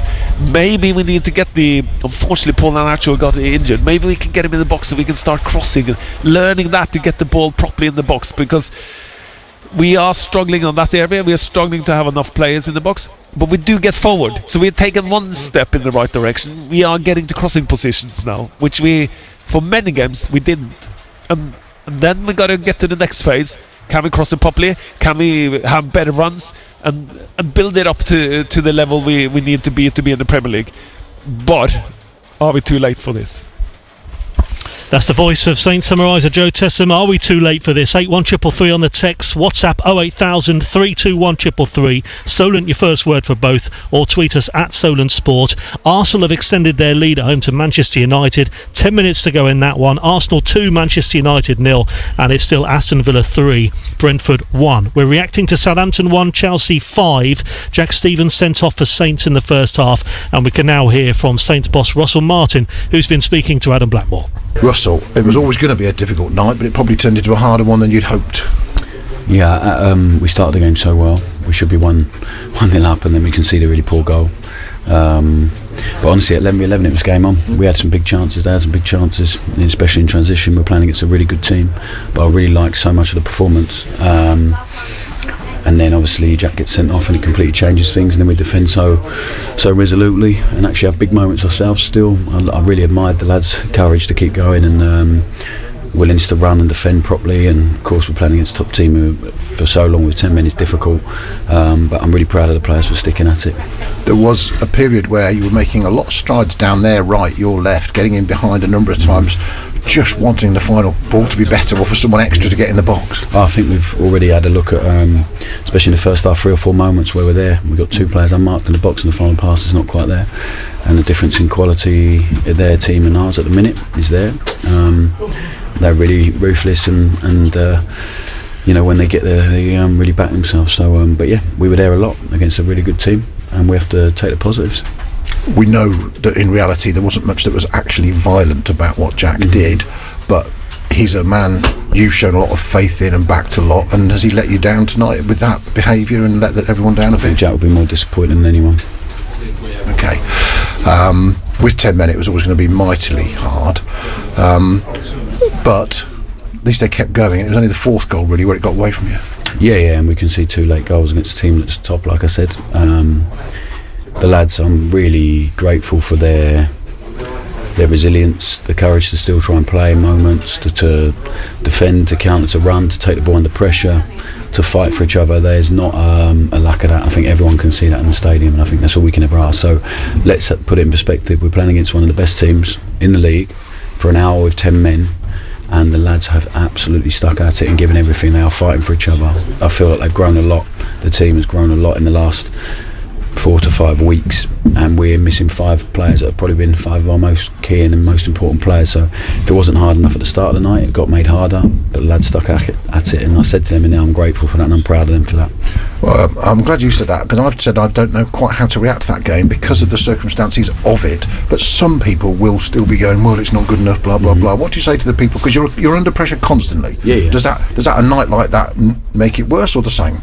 Well, so like, the way I feel about it is we can see the set player and make a big mistake, so that can happen, but we are competing against the team, and more than competing, and having big moments and looking really purposeful and dominant at times in that first half an hour against a team that we have no right to be doing that to, really, probably. Like when you look at the financial prowess of them, what they've spent, how long they've been in the league, all of that, and a team that is fighting so hard for each other, even for an hour with 10 men. So I think all you can ever ask for as a supporter, as a coach, as a teammate, is that people want to play for you, they want to play for the team, they are fighting for each other, they're fighting for the team, they are giving everything, regardless of style of play, by the way. So they are doing that, and they believe in the way that we play, and they are yes, we can manage certain moments better for sure, but they are brave, the players, and they stay brave tonight, and eventually they'll get what they deserve. Final thought, quick turnaround you've got to make for the Villa game, of course. You get 3 back from suspension. Do you get possibly Onuachu and Bednarik a bit closer as well? Yeah, Yanni was supposed to play tonight, so that was disappointing yesterday when we had to pull him out of training. And Paul will be back in the squad as well, being well. Some late injury news there. Russell Martin talking to Adam Blackmore. We've had a lot of love for Joe Tessam here. One saying, I love what Joe is saying. Maybe he could be our manager. Haven't heard from Lisa the nurse, Joe, yet. I know she's your favourite. Well, maybe we'll hear from her next time against Aston Villa. But Joe, just quickly to reflect on what Russell Martin said, those comments. Yeah, but where's Lisa the nurse? She always texts in. She's gone missing. Yeah, she must be on holiday today. She must be on a holiday. Imagine. She's gone somewhere hot. She's just want to watch football anymore. Yeah, I don't know. Fair play to Russell Martin in one way. He comes out and he talks about the football and he's proud of the players. And of course they had a tough battle. You got to kind of battle it out a little bit. And that's the thing. He can't go in there and slaughter them. It's not going to help anymore, is it? If you go in the dressing room, you got to go in there. You had a plan. You created some good moments, like he said they did against a very good Chelsea side, who were favourites for this game. And you got to build them up. You got to help them. You got to believe in the process of what you are doing. That is a job of a manager. You can't just go in and throw people under the bus, because it's not going to work, and he's not going to get any friends with that. But he has to be responsible. That is his job. He has to be responsible for what goes on. That's clear. He's the manager. He decides the way we play. He has improved it, and like we have talked, and I'm probably repeating myself, but that's the way it is, and he has to pick it up for Villa. He can't just go and say, that was rubbish, we can't play like that, we're useless, the players are useless, Jack Stevens is useless, I haven't got any players. He has a game on Saturday, and he has to get us back on there. Great stuff, Joe. Thanks very much for tonight. Great stuff from Adam and Joe this evening. Our latest BBC Sounds episode of Going Home with Adam and Joe will be available later on Sounds. All of our post-match reaction as well from Russell Martin. And you can also search Portsmouth into BBC Sounds for Who Needs Mourinho, our latest Pompey BBC Sounds episode, which came out today. Tomorrow then in the football, Bournemouth against Tottenham Hotspur kicks off at 8:15. Our sports show starts at 6. And in the cricket, Hampshire Hawks against Victoria is a 2 p.m. start. BBC Sport website and app for that one with Kevin James. And on Saturday, fingers crossed Hampshire could be on the final of the Global Super League late on Friday and into the early hours of Saturday, although they've got it all to do in their final group game. And on Saturday, Southampton go to Aston Villa 3 p.m. kickoff, Portsmouth host Bristol City, and Bournemouth in action again on Sunday at home to Ipswich. That is a 2 p.m. kickoff. Real disappointment for Saints. Another defeat, and they've been beaten convincingly. 5-1 it finished to Chelsea at St Mary's Stadium. Up next is Asma Yunus with your late night conversation on BBC Radio Solent. On the BBC Sounds app, on your smart speaker, Play BBC Radio Solent. and on your radio. The sound of of the South is BBC Radio Solent.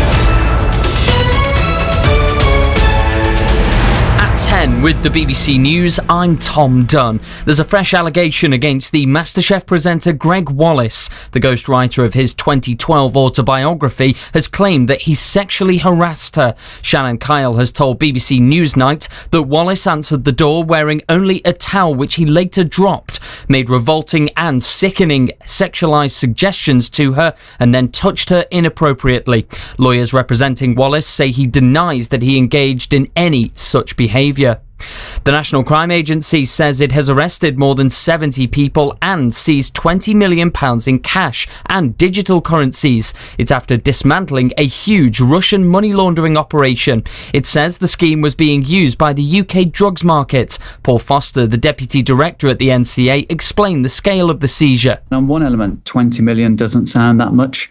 However, we know that the profit margins on this type of money laundering activity are really low. So for that 20 million to be recovered by these crime groups, they'd have to launder for free somewhere in the region of 700 million. So it's a really significant disruption in terms of all of that money that we've seized, but it also gives you an insight into the scale of the criminality. Politicians in France have ousted the government in a no-confidence vote. It leaves the prospect of months of political turmoil in the country. Michel Barnier is the first French Prime Minister to be dismissed in this way since 1962. A serial domestic abuser from Yorkshire who drowned his partner in a river has been given a life sentence. Vincent Morgan, who's 47 and from Malton, was told by the judge at Leeds Crown Court he'll serve at least 21 years in prison for the murder of Lisa Welford, whose body was pulled from the River Derwent in April. A new report out today suggests that half of all teenagers in relationships have experienced violent or controlling behaviour. 1 in 5 of those questioned by the Youth Endowment Fund said they'd been pressured or forced into sexual activity, while 17% said they'd had explicit images of themselves shared online without their consent. Michaela Trussler, the mother of 15-year-old Holly Newton from Hexham in Northumberland, who was stalked and murdered by her ex-boyfriend, says more education is needed. My biggest fear is if children can't access the support that they need, that they're then going to end up in the same position as Holly and potentially be murdered by their boyfriends. I think if Holly had been educated about domestic abuse in school, what the red flags were in a relationship, not just in hers, but in a relationship in general, I think she could have gone and sought help earlier. And finally, there's concerns that there could be a shortage of Guinness over the festive period. Diageo, the company behind the famous stout, say there has been an unprecedented demand recently, but it says it's working with pubs across the country to manage distribution as efficiently as possible. Here's hoping. You're up to date. It's 3 minutes past 10. The Late Show with Asma Yunus. The sound of where we live. And all the music you love. On local BBC Radio.